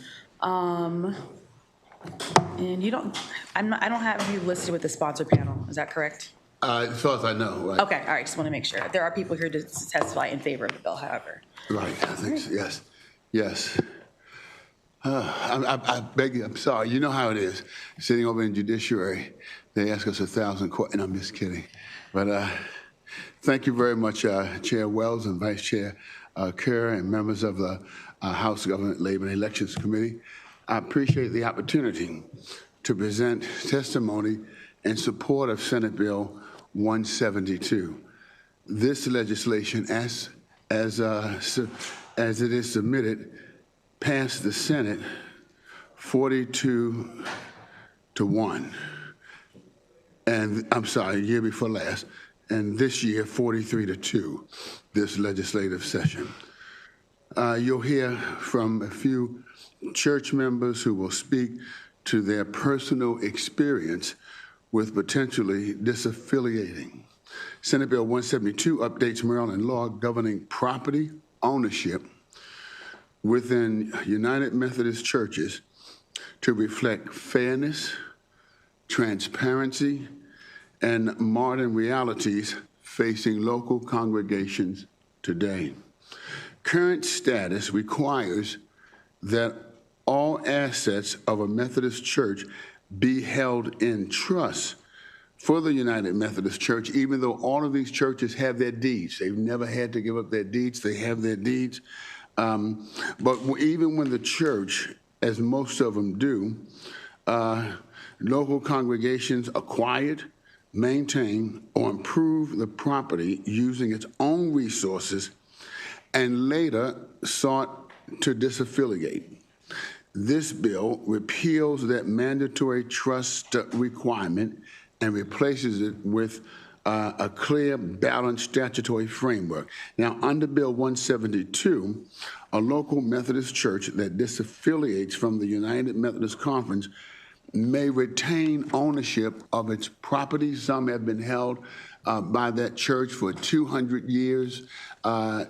At the same time, though, because I understand what the Methodist Conference is saying, I think it's only fair in this bill to do the following, because they do say, well, it's a financial disability for us. But the bill protects the conference's legitimate financial interests by requiring reimbursement for any documented investments that the conference made toward the acquisition, maintenance, or improvement of that property. And I think that is fair. Before any reimbursement is required, the United Methodist Conference must provide the disaffiliating church with a full and transparent accounting of its financial contributions. Additionally, a local church may not be required to reimburse the conference for property investments that were made by that congregation itself. This ensures that reimbursement obligations are fair, evidence-based, and limit to actual conference contributions. Senate Bill 172 also repeals outdated statutory provisions that previously allowed courts to infer a trust relationship even when no clause existed in the deed executed before 1953. We all know that laws change all the time. We do that. Laws become obsolete. We do that. I can name many functions, but if you'd like, you can ask. Removing this language provides clarity, reduces litigation, and aligns statutory law with modern principles of property ownership. This bill will codify the new provisions within the corporations and association articles. Let me just give a brief portion on some of the backstory, as you have heard this before. In 2024, the Methodist Church had a new law in their own book of discipline. That book of discipline every 4 years is revisited, and that's where they make the laws of the church, not the laws of the land, the laws of the church. They voted and published thereafter that the conference allowed churches to disaffiliate and leave. They said it in their own, and it's written in their own book of discipline. You can disaffiliate and you can leave. Many of these were for doctrinal purposes, or they just wanted their buildings and they wanted to choose their own pastor. That's what they wanted. Therefore, the question at that time was no longer, are they allowed to leave, but under what process is given for them to leave, which in my opinion, it really turns around or really omits. It makes no sense to say all property is held in trust if churches are allowed to leave with their property. But under what process is the question here, is given for them to leave. Essentially, they could leave if they raised a certain amount of money in a short amount of time. For example, if my building was $2 million, I could leave for $1 million. That's the way it is now. They changed it from being able to leave with everything you have to, because when they saw that a lot of churches were disaffiliating, what they said is that here's how you have to leave. And you only have a certain amount of time to raise that, some as much as $2 million and on and on. Now, if you are a smaller church, black or white, if you are a smaller church, or if you're in a neighborhood where you're not getting the same amount of contributions as someone else, you can't do it. You can't raise that kind of money. There was a standard. There was a standard for, as I said, for leaving. But you can't, if you can't raise that money, then you lose your church and all of the property, including cemetery. They put a padlock on the door. You lose I've been with churches that lose their silverware, their dishes, everything that's in there, they lose. As I said, there was a standard for churches that wanted to disaffiliate to do so. There was a standard form of disaffiliation that included the following, but not limited to this. For churches wanted to leave, before we put this large tax on them to have to leave, they had to be approved by the annual conference board of trustees with the advice of what we call district superintendents who work under the bishop. The apportionments, what you pay, the last I remember, it was 32% of your operating expense. So there is money coming in to the Methodist Church for that 12-month period. The local church, as I said, in order to leave under the rule that said you can disaffiliate, one of the mandates was you can disaffiliate if the local church shall pay an unpaid apportionment for the 12 months prior to disaffiliation, as well as an additional 12 months, as I said, of apportionments, et cetera, pardon. And in terms of property, a local disaffiliating church shall have the right to retain its property and personal tangibility and intangible property. All transfers of property shall be made prior to disaffiliation. All costs for transfer of title, et cetera, is on the church. They pay a pension. They do pay a pension, and they said, okay, we'll have pension liabilities. So we try to meet them there.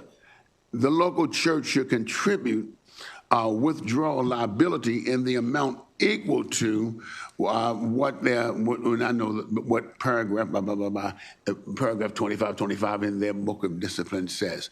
I only know these things because I taught church history, which means that I taught Methodist history, Catholic history, et cetera, et cetera. And so the paragraph says the church will pay a portion of the conference's pension liabilities that is proportionate to the church's size, membership, or contribution to the conference. Another way of putting it, a church's prorated share of church's pensions and liabilities. There were other stipulations, but for the sake of time, I won't do that. For smaller congregations, as I stated, this amounted to a lot of money. 50% of the assessments of the church that the conference did not buy. The members worked hard to do it. Some churches went back to slavery. And all these years later, their grandparents and great-grandparents and others gave to those churches, and now it's all gone. The exit fee is viewed by many as punitive rather than compensatory. It places churches in an untenable position where they must either pay a significant portion of their resources to disaffiliate, lose everything, or stay. In many cases, local churches, as I said, own their properties for a long amount of time. They purchase the building, they take up the building, they take care of the building, they put the roofs on, they put the furnaces in, they do everything. And right now, if they decided that we as a congregation want to leave, they lose everything. And again, they should not be paralyzed. I will close with this, some questions that people have asked in other hearings about this. For example, they'll say, isn't this bill constitutional because it interferes with the religion? The answer is no. The bill does not regulate doctrine, worship, or internal church beliefs. It only addresses property ownership under the corporate law. They say, does the First Amendment prevent a church from getting involved in church or prevent the state from getting involved in church disputes? The First Amendment prevents the state from deciding religious questions. This does not do that. It applies neutral principles of property and corporate law, which courts have repeatedly held as constitution. Another question they ask, are we taking property from the United Methodist Church? No, this bill does not take property. It allows local churches to retain property only after reimbursing the conference for any financial contributions. Another one, is this a violation of the contract clause? No, the state has authority to amend corporate and property statutes. This bill updates Maryland law governing religious corporation. It does not invalidate anything. As a matter of fact, a few years ago when Governor Marvin Mandel, he signed this into effect around 1972, I believe. But he came down to these committees to say to them, I made the worst mistake. It's on record. When I decided to sign this bill into law that gave them the right to do that. So it's not that. And has the legislature regulated church property before? Yes. Many laws already contain statutes governing church corporations and property trusts. The bill simply updates these status to reflect modern realities and ensure fairness. Is it a fairness defense? Why should a local church keep property if it leaves a denomination? Because many congregations paid for it, maintained it, and improved it. Why repeal? This is the last one. Why repeal the trust requirement? Because the current statute imposes a blanket trust requirement regardless of who paid for the property. This bill creates a neutral role rather.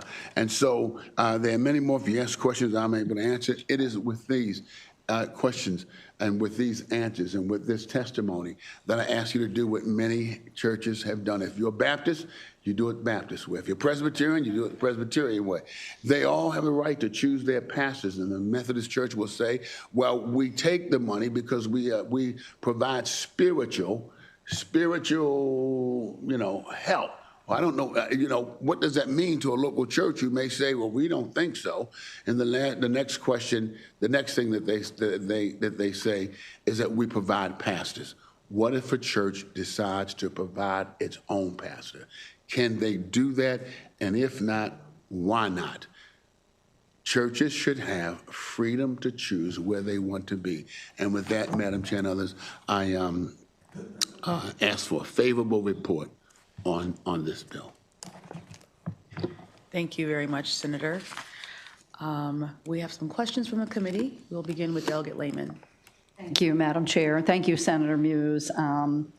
So I'm certainly sympathetic to the situation you're describing and what you're trying to do with the bill. I was going to ask about contract law, but you you address that. And I'm not an attorney, but I have a different question, which is, my understanding is that Episcopalians and Presbyterians at their churches deal with the disposal of property in a similar way, and yet, to my knowledge, we've never taken up legislation for them. It seems to me we should treat all denominations the same. What would be your response to that? I don't know if they came before this legislature to ask that, and there is no evidence as I look back on the church law and property law relative to this, that churches come down to do that.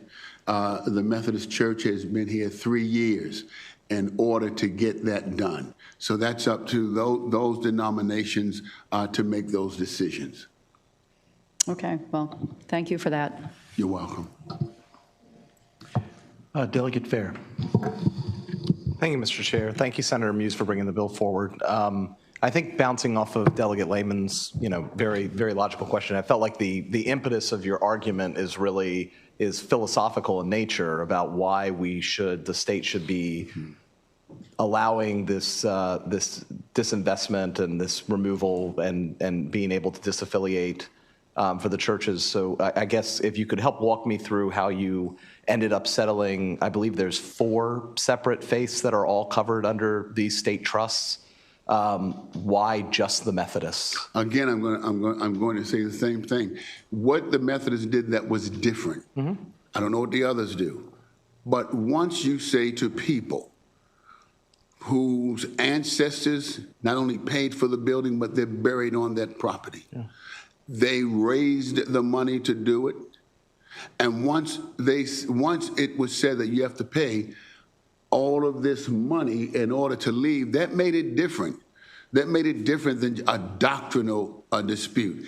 It made it different than some of the things that are brought up. They decided, 1, either we can't continue to pay this, or 2, we want our own building. We want to be able to choose our own pastors, et cetera. Now, listen, this is a law, first of all, going back to 1953, and this law, 1953, it was a church book of discipline. It was not the law of the land. It had never been tested that way. 1972, when they signed this into law, we've had many generations come after that who are still in those congregations. We've changed a lot of laws. There was a time when I'll skip that unless somebody asks me, but we've changed a lot of laws, and I think herein lies a difference in other denominations. Okay. All right, thank you. You're welcome. Thank you, Madam Chair. Delegate Klippinger. Senator, why don't we just strike the language entirely, getting the state of Maryland out of this business altogether? I would love for that to be done. And if you have an amendment for that, I would love, because that's really the way it ought to be. That's really today. We should not, what brought us into this was when it became a lawful statute. And so you have the right, because in the legislature, we make any decision that we want. We send it in. The Attorney General may give an opinion saying, and remember, it's only an opinion. He may give an opinion saying that this could be unconstitutional, and the other side is that it could not be, because in many states, the judges have allowed people to leave. So it goes state to state. We are the legislature, not the judiciary. The judiciary then decides what is constitutional and what is not. But I would love to see that statute entirely removed. And if you have that kind of amendment, I'm sure that we have the will on the Senate side to do that. But I guess I'm trying to, and I don't know the judicial history of this section of the law, and so I'm kind of trying to suss it out and fight with Westlaw at the same time. But I also wonder, it's there because the property that is held by this institution is being held in trust, right, and that's being put in law. Right. And so now, I guess where I come back to is that organization still sets the rules by which it disposes of its own property. There's nothing that I can see, and maybe I'm missing it, but nothing I can see in the law as it exists right now, right, that prohibits the Methodist Church from deciding how its property should be divided up if a church should decide to leave. So why are we now, I mean, let me take a sidestep here. Is this issue before an appellate court right now? It may be all over the country. It's before. But it's in front of an appellate court here in Maryland. Is that I right? believe it is, yes. So if it's in front of an appellate court here in Maryland that's dealing with the issues that really fundamentally should be addressed here, right? Why on earth would we get involved with legislating? We should get involved. If you believe it should be dealt with judicially. Yes, I believe it should be dealt with judicially. So why are we But here? also believe we should take into fairness what people are asking for. We don't know how it's going to come out. It's been there for a long while. And as I said, different courts have done different things relative to that. We don't know what this court is going to do. But if they decide to make a decision that is opposite, then this law that we're talking about now would probably be not considered unconstitutional. But again, we are the legislative branch, not the judicial branch, and that always happens. There are two different sides, and if they disagree on what is done, they go into court. They've been in court for different reasons as to why they're going into court. Some of those reasons may purely be we want to choose our own pastors. We want to have the right to say over our land what we do. Held in trust for United Methodist purposes, again, it really should not have happened because it put the state in a position where they have to make a decision as to where and how people worship. It put us in that position, and we should not be in that position. We should totally be out of the involvement of churches there. But being that there is a live case right now in front of the Appellate Court of Maryland, why are we getting involved at all? Why are we getting involved if there's a live case right now? If the judiciary, as you just said, if the judiciary should do what they're going to do, right? Why are we considering any changes to the rules, any changes to the statutes that the judiciary is trying to figure out right now? I don't know if the judiciary is going to say you have to pay $2 million. I don't know if the judiciary is going to say. So you don't like the answer? I'm sorry? You don't like the answer? The potential answer that they might give you, you don't like the potential We don't know answer. we don't know what it's going to be. However, if they go with the side that says you can't do this, then it makes our law moot anyway. But while we're waiting, churches are still losing their property. While we're waiting, they're still being assessed this amount of money. While we're waiting, if a church does decide to disaffiliate, then they are still losing their property. And I think it's incumbent upon us, as we've often said, we don't look out for big institutions, we look out for the people who elected us. This is what and this is why I'm bringing this forward. You have a petition on many of your desks where over 190 lay people and pastors have signed this petition to say, we want this. When they come to me, I'm not going to say, again, because I don't know. Each one is different. Each may have a different reason for wanting to disaffiliate. I don't know what they are. I know what ours is. It's to protect the poor churches that can't decide what to do, that are held in hostage as to how they will worship in a day and a time when we have outgrown this. For example, we've changed many laws. We've changed laws where a black couldn't marry a white in law. We've changed laws where gays couldn't get married. We changed those laws. Why did we change it? Because it was outdated and they were wrong. We've changed a lot of laws. And this one, going back to 1953, I believe, and 1972 with the rules being codified. But let me stop with this. Once the Methodist Church itself said, you can disaffiliate, then that meant they opened up the door anyway. But when they came back and said, here's what you have to do to disaffiliate, they closed the door again. I can't say that you're free, but you're not free. And I think some are going to court over the discipline of the Methodist Church, which is not the law of the land. If that didn't exist, that we take this out, then the churches can govern themselves however they want to govern themselves. I mean, the conference can govern itself. however it wants to govern itself, because then it becomes church law instead of a state law that is forcing them to worship a certain way or lose their property. I don't think we should be in the business of that. Thank you, Madam Chair. Thank you very much. Delegate Fisher. Thank you.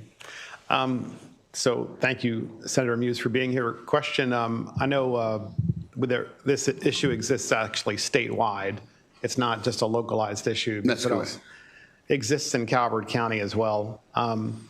And to the point, when the Catholic Church decides to build a church, as it has forever, basically, yes, the Archdiocese owns the property, and they build the church, and they finance it, and they pay for it.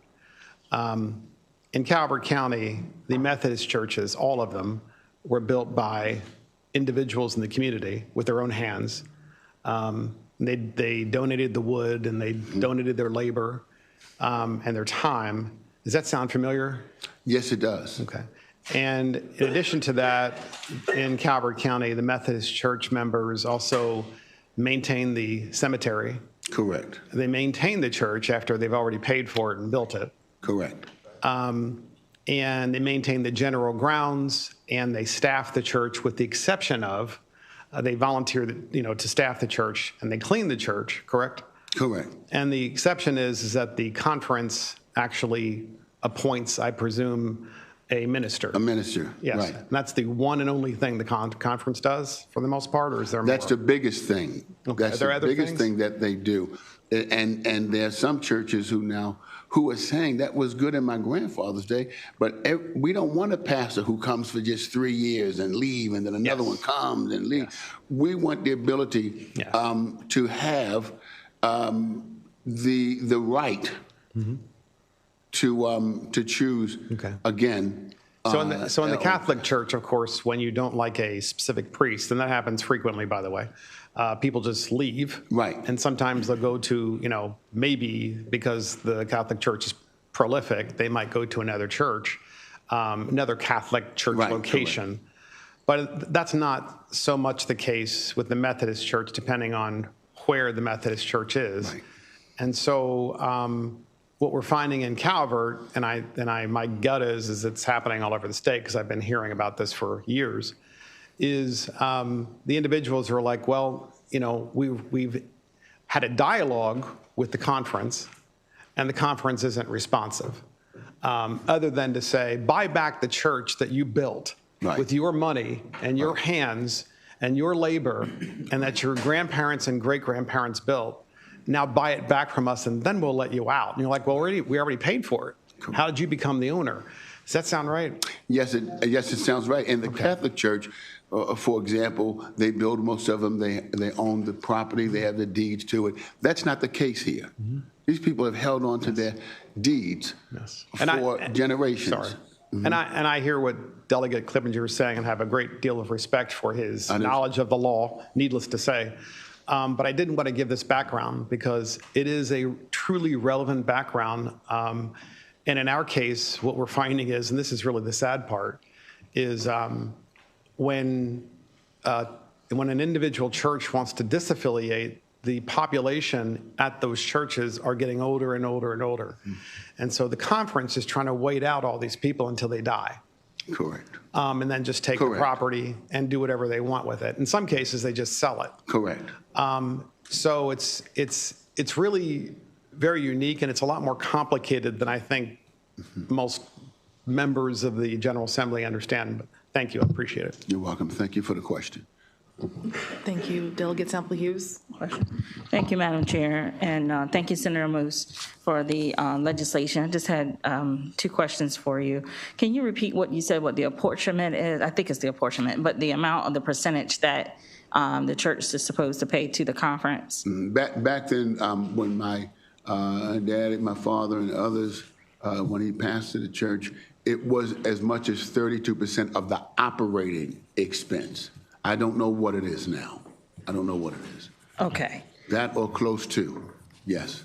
Okay. But the apportionment is what helps to maintain the conference, pay different salaries of higher staff, higher in terms of where they what their positions are. It does pay for pension, that's good. It does help with smaller churches in ways, and this is what I'm saying when I say that they don't get off scot-free. Some of them, when they appointed pastors, the church may have been too small to pay the full salary. And so either they yoked them with other churches. In other words, if one church can't pay the pastor's salary, we'll give you 2 churches. In the case of my dad, it was 3 churches, right? For one salary that a person who had one church made. But in our case, we're saying whatever we can show that these churches have paid, they have to give it back. And I'm going to agree with Delegate Clippinger that it would be better if we not had to have these arguments. It would be better to take it out. Let the Methodist Church run its own church based on its laws and its position, and let the state stay out of it. To me, that seems to be better than what they or we have now. Okay. And then my last question for you, and you kind of touched on it a little bit, when certain areas have 2 or 3 churches on a charge, right? Are you finding, and it may be part of the petition, the signatures that you were mentioning, are those churches, being they're so small, are they finding that those are the ones who are in favor of this because they are losing their churches? There are larger churches, and there, for example, there was a church, Mount Oak Methodist Church. It was a predominantly middle-class white church, and eventually it just closed, and the building was sold to another church. And so it was sold. They got nothing, but the conference made a lot of money. Okay. All right. Thank you so much for your responses. All right, thank you very much. Thank you to the committee for all the questions. I don't see any more for you, Senator. So we'll move on to our additional favorable witnesses today. Philip Sewell, Curtis White, Earl Mason, and we are joined virtually by Matthew Sichel.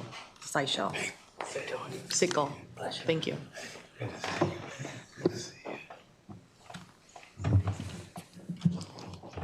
Anyone can start.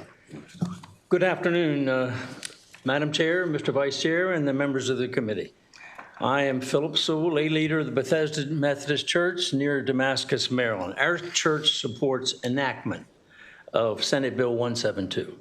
This position is based on the fact that the Baltimore-Washington Conference of the United Methodist Church is using the trust clause language that is being proposed for repeal to hold our church hostage, despite our desire to disaffiliate or separate from the conference and be free to worship in a manner consistent with biblical scripture. This hostage situation is caused by the application of the trust clause to justify the position that all of our assets, including church property, buildings, and monies, belong to the conference and not our church. Their position is that we either have to remain in the conference against our will or separate by abandoning the church property and all of our assets to the conference. This is an untenable situation, as for a country church that was founded in 1808, incorporated in 1857, and maintained to this day by Christians in the community and not the conference. When our freedom to independently worship in our church at our location was compromised by the position taken by the conference, we intended to separate with no animus toward the conference. Their reaction to our church and other churches like us was to establish onerous conditions, with the worst one being the requirement to pay 50% of our local church's taxable assessed value, which in our case was nearly $2 million. We obviously could not pay this amount, and when asked to reduce this unreasonable penalty, the conference said they were being generous because they had the right under the trust clause to 100% of our assets. The protection of property rights is a fundamental principle in the United States Constitution, along with the avoidance of government Mr. Soul, interference can in you please wrap religious up? matters, not property matters. Can you please wrap up, please? Thank you. Okay? We ask you, Exodus 9:1 seems appropriate to our situation where God says to Moses, go to Pharaoh and say to him, let my people go so they can worship me. Enacting Senate Bill 172 will allow us to work with the conference in order to let our God's people go in our church. Thank you for your time.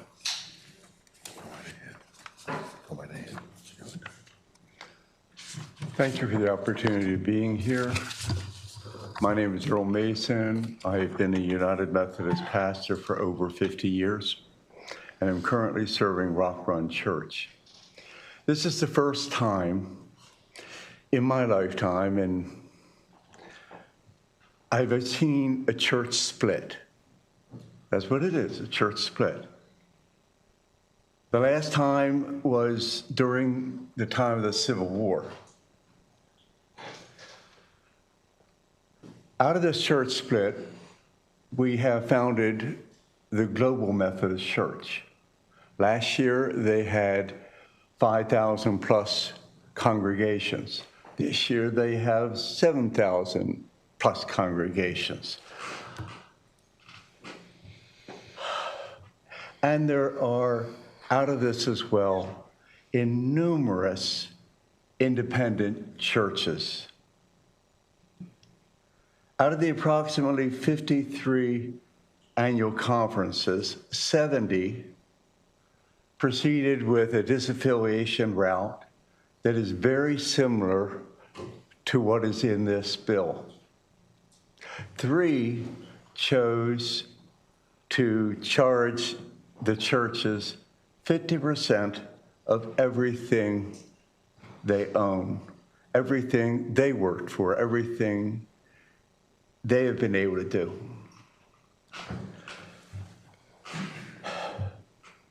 My little church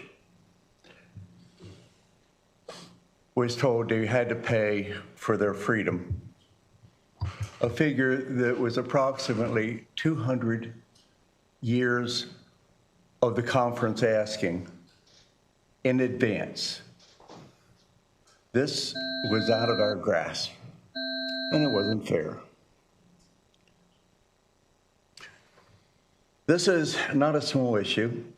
There are over 10,000 Marylanders that will be affected by your vote. I do not believe the state legislature should be choosing winners and losers in a church split. Thank you for your time. Any questions? Any questions? Thank you very much, Mr. Mason. Do you have a question, Delegate? Delegate Fisher. Thank you, Madam Chairwoman. I just want to make, I'll make it very quickly. So I should say. So my understanding is that, and I'm sure we're going to hear from the conference, that there are some churches where the conference has provided only the pastor and those kinds of services, intellectual services, and you pay for those, correct? You pay for those services. But they have not provided in every single case buildings for you. You've paid for those buildings. You've built them yourselves. Correct. Again, you've used your hands. You've donated the lumber. You bought the lumber. People donated to the church itself to do so. And there are probably other situations in other Methodist churches where the conference did put some money into the church and maybe built the entire church. But in your particular the entire church. But in your particular case, that's not. Just to be clear, in your particular case, the conference did not build your building. No. Can you clarify that? I just want to make sure. In no particular case in the entire conference that I know of has the conference built the building. Okay. It's always been the local people come together and want to have a place of worship. And they work together to build it. Should the conference loan them money for like an education building or such, they have to pay that back plus interest. Okay. That's just the way it works. It's like an easy bank to go to. But that's not the case with your churches. Yeah, my church is, my church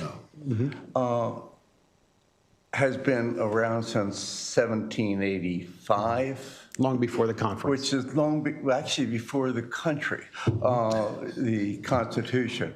It was under the Articles of Confederation. So yeah, it goes back a long way. We've paid for everything along the way, as has every other Methodist church. And what you're saying now is now they want to charge you for what you paid for. Now they want to charge us for everything we paid for. Got it. And thank you. We complained that they were charging us for land that we didn't even own. And their response was, the figure is non-negotiable. But you are paying for the minister. We pay for the minister. Yeah, so it's not like you're not paying for. When we wanted the split, we were told a figure that included property we didn't even own. Now they're saying that you owe them for the property. Pay it anyway. Thank you. To leave. All right, thank you very much for the question, delegates. Seeing no further questions for this panel, I just want to call Curtis White one more time. I don't know if they're there. Okay, we'll move on to our virtual witness, Mr. Sickle. Mr. Sickle, can you hear us? He's muted. If you're speaking, you are on mute. Yeah, I was just allowed to unmute. Can you hear me? Okay, we can hear you. Yes, you have 2 minutes. Thank you. Thank you. Thank you, Madam Chairwoman and to the committee. I'm the Reverend Matthew Sickle. I am now clergy in the Global Methodist Church, which was just referred to. However, up to July 1st of 2023, I was clergy in the United Methodist Church in the Baltimore, Washington Conference. And today I represent the Wesleyan Covenant Association. Some have noted that this is the largest church schism in America since the Civil War, and it is. 25% of Methodist churches in the United States have already left the denomination in what was a costly process called disaffiliation. The process for disaffiliation was costly and cumbersome because, as you have heard, the conference claims ownership to all the local church property via the trust clause. But other conferences were very gracious in their terms for churches to depart. The Baltimore, Washington Conference decided that churches must pay 50% of their property value in order to leave. And for many congregations, this was impossible. And though that the denomination claims ownership of the property, it was the local church which purchased, improved, and maintained them for decades. The conference has been reticent and obstinate to any negotiation lowering the cost, and one of the things that they consistently point to is this text in the Corporations and Associations Regulations, which I believe is an intrusion of the government into the life of the church. You were going to hear Tom Starnes get up and talk to you about the fact that this was created by John Wesley and that it's part of Methodist polity. Well, if it is, then it's a religious thing, and the government shouldn't have anything to say about it. He can't claim that it's both religious and not religious. It's one or the other.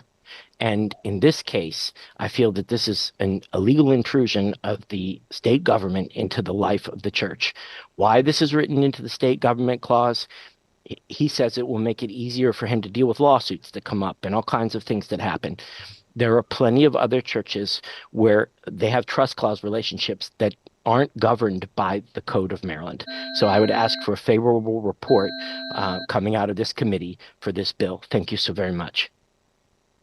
Thank you very much, Mr. Sickle, for your testimony. I do not see any questions from the committee, so that will conclude the favorable witnesses for the bill. Thank you, Senator, for the bill. Thank you, Madam Chair. Thank you for listening to us. Thank you. Thank you. We'll move next to our 2 unfavorable witnesses, Mr. Starnes and Ms. Easterling.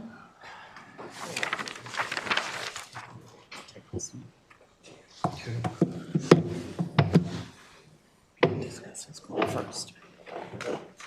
We didn't discuss who's going first. You go ahead, Bishop. Madam Chair, Mr. Vice Chair, and committee, thank you very much for your time. Good afternoon. My name is Latrell Miller Easterling, and I serve 842 churches as the bishop of the Baltimore, Washington, and Peninsula Delaware area of the United Methodist Church, with 654 of them being in the state of Maryland.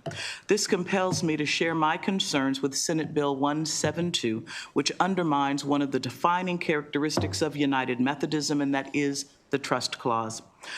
The Methodist Church inscribed the trust clause in its law from the beginning.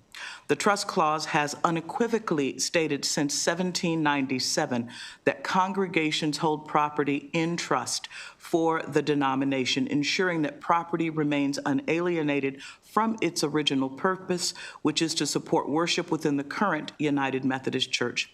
This is fundamental to our connectional system. United Methodism is not a loose federation of congregations. Local churches and clergy belong to annual conferences. Annual conferences belong to a jurisdiction. Jurisdictions belong to regions, and regions belong to a worldwide general conference. Within this connectional system, we hold all things in common, which has allowed us to deploy millions of dollars to over 1.2 million people in this area alone, addressing food insecurity, poverty, healthcare, and other matters. The fact that the United Methodist Trust Clause is codified in Maryland law recognizes our agency to organize as we deem faithful and discourages litigious activity that depletes resources for our sacred ministry. If members of the denomination want to change this foundational provision, it should occur at our lawmaking body, the General Conference, not through this unconstitutional legislation.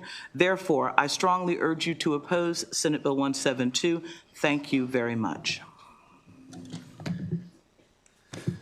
Thank you, Madam Chair and Mr. Vice Chair. I'm Tom Starnes. I'm the Chancellor for the Baltimore-Washington Conference. I think it's important. Let me say that I cannot in 2 minutes debunk most of what you heard from Senator Muse and from others is simply not true. One thing that is not true, we can go through them in questions if you like, but I only have 2 minutes, if you will. This bill before you does not simply seek to repeal the trust provisions in the code. It seeks to adopt new provisions that purport to grant to persons in the United Methodist Church in Maryland alone a right to disaffiliate that does not exist under church law. By the way, that right also does not exist under the Episcopal Church's canons and constitution, which also includes trust clauses, which also are enforceable under the Maryland Code provisions for religious corporations and the subchapter dealing with that. Same thing is true for the Presbyterian Church. There is no right to disaffiliate. If you leave from the Presbyterian Church or the Episcopal Church, you cannot take the property with you unless you pay those denominations for that property. The principle has been around for 250 years. It's held by roughly half, if not more, of the United States Christians. In the Catholic Church, it is not true that the diocese pays for those churches. It's true that the parishes themselves raise the money to build and fund and finance. And in fact, the diocese will insist that the parishes show that they can cover the debt that the church will incur to build that property. But it is true that the diocese owns that property outright. The United States Supreme Court, I submitted the testimony, the principal reason why this bill needs to receive an unfavorable report is that it's an exact replica of Senate Bill 586 from last year, which the Office of the Attorney General has concluded is unconstitutional as a violation of the First Amendment free exercise right. And I would add, this is not a neutral principle of law. This is a law targeted at the United Methodist Church alone, and it, unlike any other trust provision in Maryland, a secular institution can enforce its trust clauses in its deeds or its articles of incorporation. Thank you. Only Methodist churches are being prevented from enforcing trust provisions in Maryland, neutral trust provisions. Thank you very much. Thank you both for your testimony. Delegate Klippinger. So if there's a church that it's constructed, it's built, and it's built by this congregation in the Methodist Church, and it's still part of the property under the law of the United Methodist Conference, correct? The legal title to United Methodist Church local church properties is held by the local church, just as a trustee of a trust, legal title is held in the trustee. The beneficiary holds equitable title. In the case of the United Methodist Church, the Episcopal Church, the Presbyterian Church, all United Methodists hold equitable title in local church property wherever located. It's important, too, to recognize that it's not simply the existing members of a local church who have contributed to the building. And in fact, if the building is 200 years old, as is often the case, the local church members have not contributed anything to the purchase or construction of the church. Rather, its ancestors did. And some of those may not be of a mood to disaffiliate. But in any event, they're all held in trust. Legal title is held by the local church. Members are free to disaffiliate. They're free to withdraw their membership, individuals. Every United Methodist Church, though, is a creature of the annual conference in the first instance, and it's the annual conference alone that can close a church when its vitality as a congregation is finished.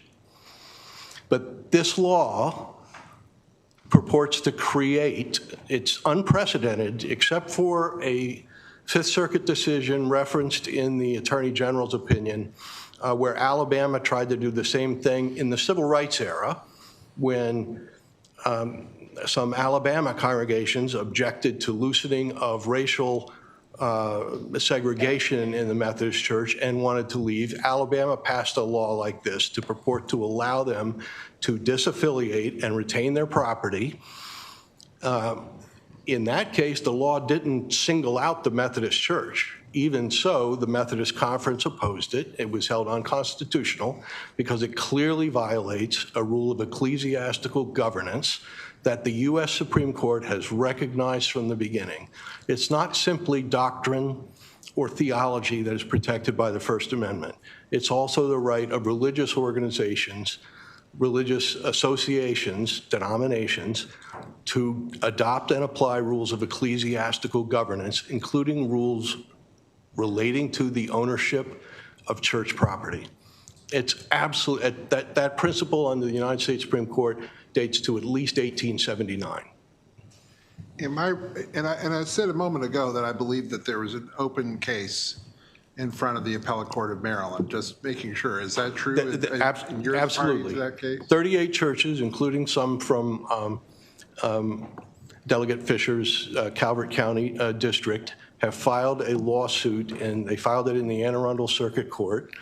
That lawsuit, part of it was dismissed very early on.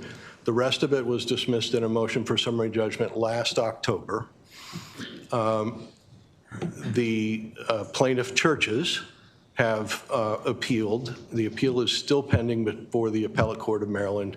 It's fully briefed. We argued the case January 6th. We're awaiting a decision. That case seeks to terminate or modify the trust clause, just as this legislation does, based on similar arguments that are being made by the witnesses here. So the very same issue is pending before the highest appellate court to which the matter has been taken so far. Not the Supreme Court, the next level down. It's right. It's currently before the Appellate Court of Maryland. Thank you, Madam Chair. Thank you. Delegate Sample Hughes. Thank you, Madam Chair. Thank you both for being here. Question for you, Bishop. I know you had indicated that the proper channel is for this conversation would be through and to occur at the conference, the annual conference. The general conference, the lawmaking body for the church. So I guess my question is, I know over the years, a lot of young people are leaving United Methodist Conference.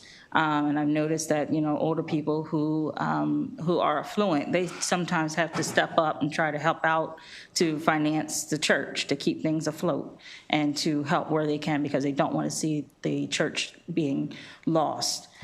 So my question is, have this conversation occurred at any of the general conferences and it just hasn't gotten enough traction, or hasn't ever been on the agenda?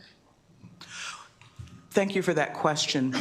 This particular issue has been before the General Conference of the United Methodist Church for 50 years. It comes out of a theological disagreement about human sexuality and whether or not those who are LGBTQIA are created in the image and likeness of God. That is what has led to this particular schism.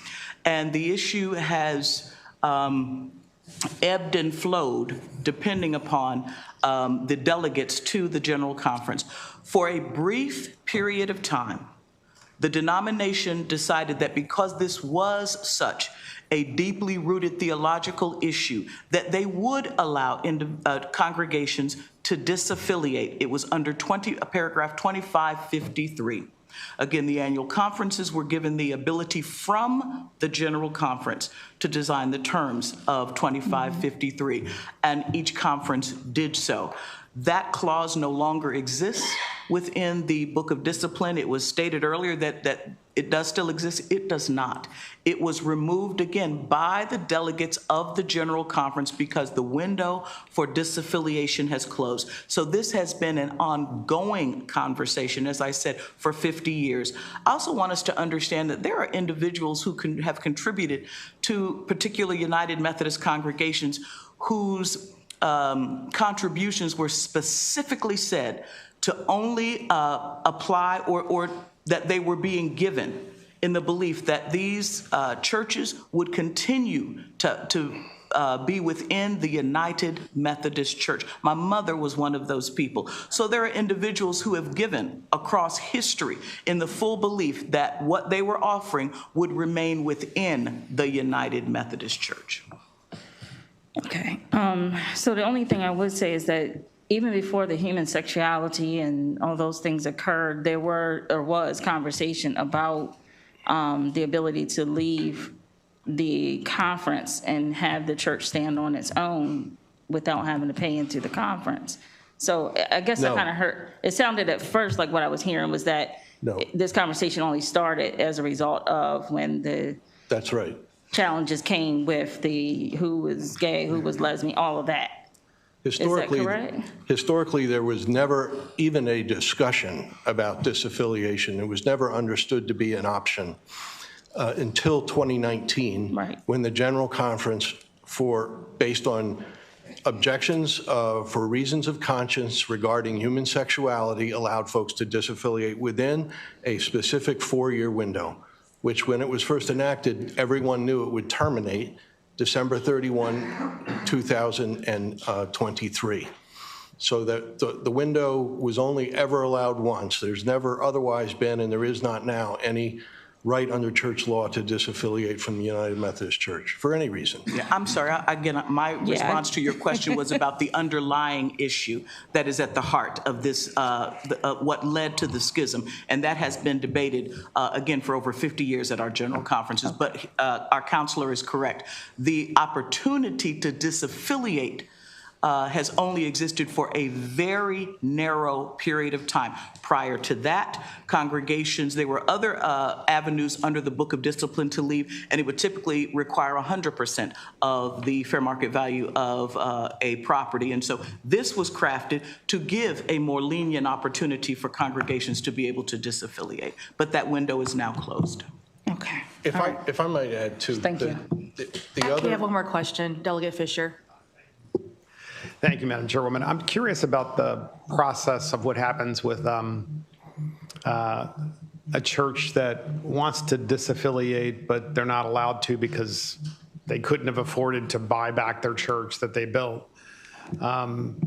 And so what happens? So, for example, there are a lot of these churches I'm aware of where the average age is like 75 years old of the folks who belong to the church. And they want to disaffiliate, but they cannot. And so over the course of years, they've lost 3/4 of their churchgoers. And so really a handful of people are maintaining the church. And so my question is when those individuals pass, and this seems to be happening, at an accelerated rate at this point, what happens to the church when there's no one left to? Well, I would say, first of all, this really hasn't happened over time. As I said before, there was never any notion of disaffiliating. There have been churches from time to time, in fact, Senator Muse pastored one, that have said they wish to exit the United Methodist Church lock, stock, and barrel. And in every instance, we've said, and sometimes they're large churches, as Senator Muse's church was. In every instance, we've said you can't do that. We need to enforce the trust clause. We need to enforce it, uniformly. And those are the cases in which if they file a lawsuit or we're forced to file a lawsuit, where a settlement could be reached if they pay us for the fair market value of the property. So that was the way in which it happened before. Now, there are churches, just to get to your question, there are churches whose membership dwindles to the point where their viability as a congregation may be in question, or there may be a small or a higher percentage of members who don't want to be United Methodist any longer. And in that case, the Book of Discipline has a process under what we call paragraph 230 to examine through a process that's set out in the discipline that the General Conference has said, examine the vitality of the congregation, whether they can continue, whether they can yoke themselves with another church to help with finances. But there's a process to determine whether the church remains viable. Sure. So I want to get to the meat of this. So you have a congregation in a county, and it's a single church, and the congregation, 3/4 of the congregation leaves because they don't agree with the way you're running the conference. I mean, let's just say it. It's obvious. And that leaves 25% left. Those 25% are 75 years of age or older. Soon it becomes an unviable church because they can't afford to maintain it, and there's no one to maintain it, there's no one to pay for. I heard the wordsmithing. What happens to the church then? The physical property, I apologize. What happens to the physical property of the church? So Delegate Fisher, first of all, individuals are always allowed to leave a denomination. I don't care what Protestant or Catholic church that is, they're always allowed to leave if they have a disagreement with polity, doctrine, or administration. Yes. If a particular congregation constricts to the point where they are no longer able to care for the building, many of those individuals will simply affiliate with another church because they don't worship the building, they worship God. The building is not why they're there. And most of them have absolutely no problem moving their membership to another congregation where the mission and ministry of the church, which is to serve the community and transform the community, can viably happen. That property remains the property of the annual conference, and it is dealt with in the fashion that the annual conference determines is appropriate. There are times when they have been sold, there are times that they are retained and repurposed for mission and ministry. So my last question is a church, 75% of the congregation leaves because they just leave the Methodist faith or they're disillusioned. You're left with the 25%, they pass on. And I guess what I'm dealing with, and I appreciate you mentioning God, where is God in your church when it relates to maintaining the cemetery that these good people maintain with their own labor and their own money? Because when you sell the church, the cemetery is just there. When the church gets to the point where it's dwindled and if it is closed, which is a decision the annual conference has to make, then it becomes the obligation of the annual conference board of trustees to care for the property and determine its disposition in accordance with any direction received from the annual conference. Sometimes the 25% membership is capable of continuing and caring for the building, and caring for the cemetery. Sometimes it's sold to a different denomination who wants to use it. Sometimes it's used to repurpose for a conference ministry. Our Board of Trustees cares for scores of cemeteries across the state of Maryland and does so with incredible diligence and rigor. And integrity. Thank you.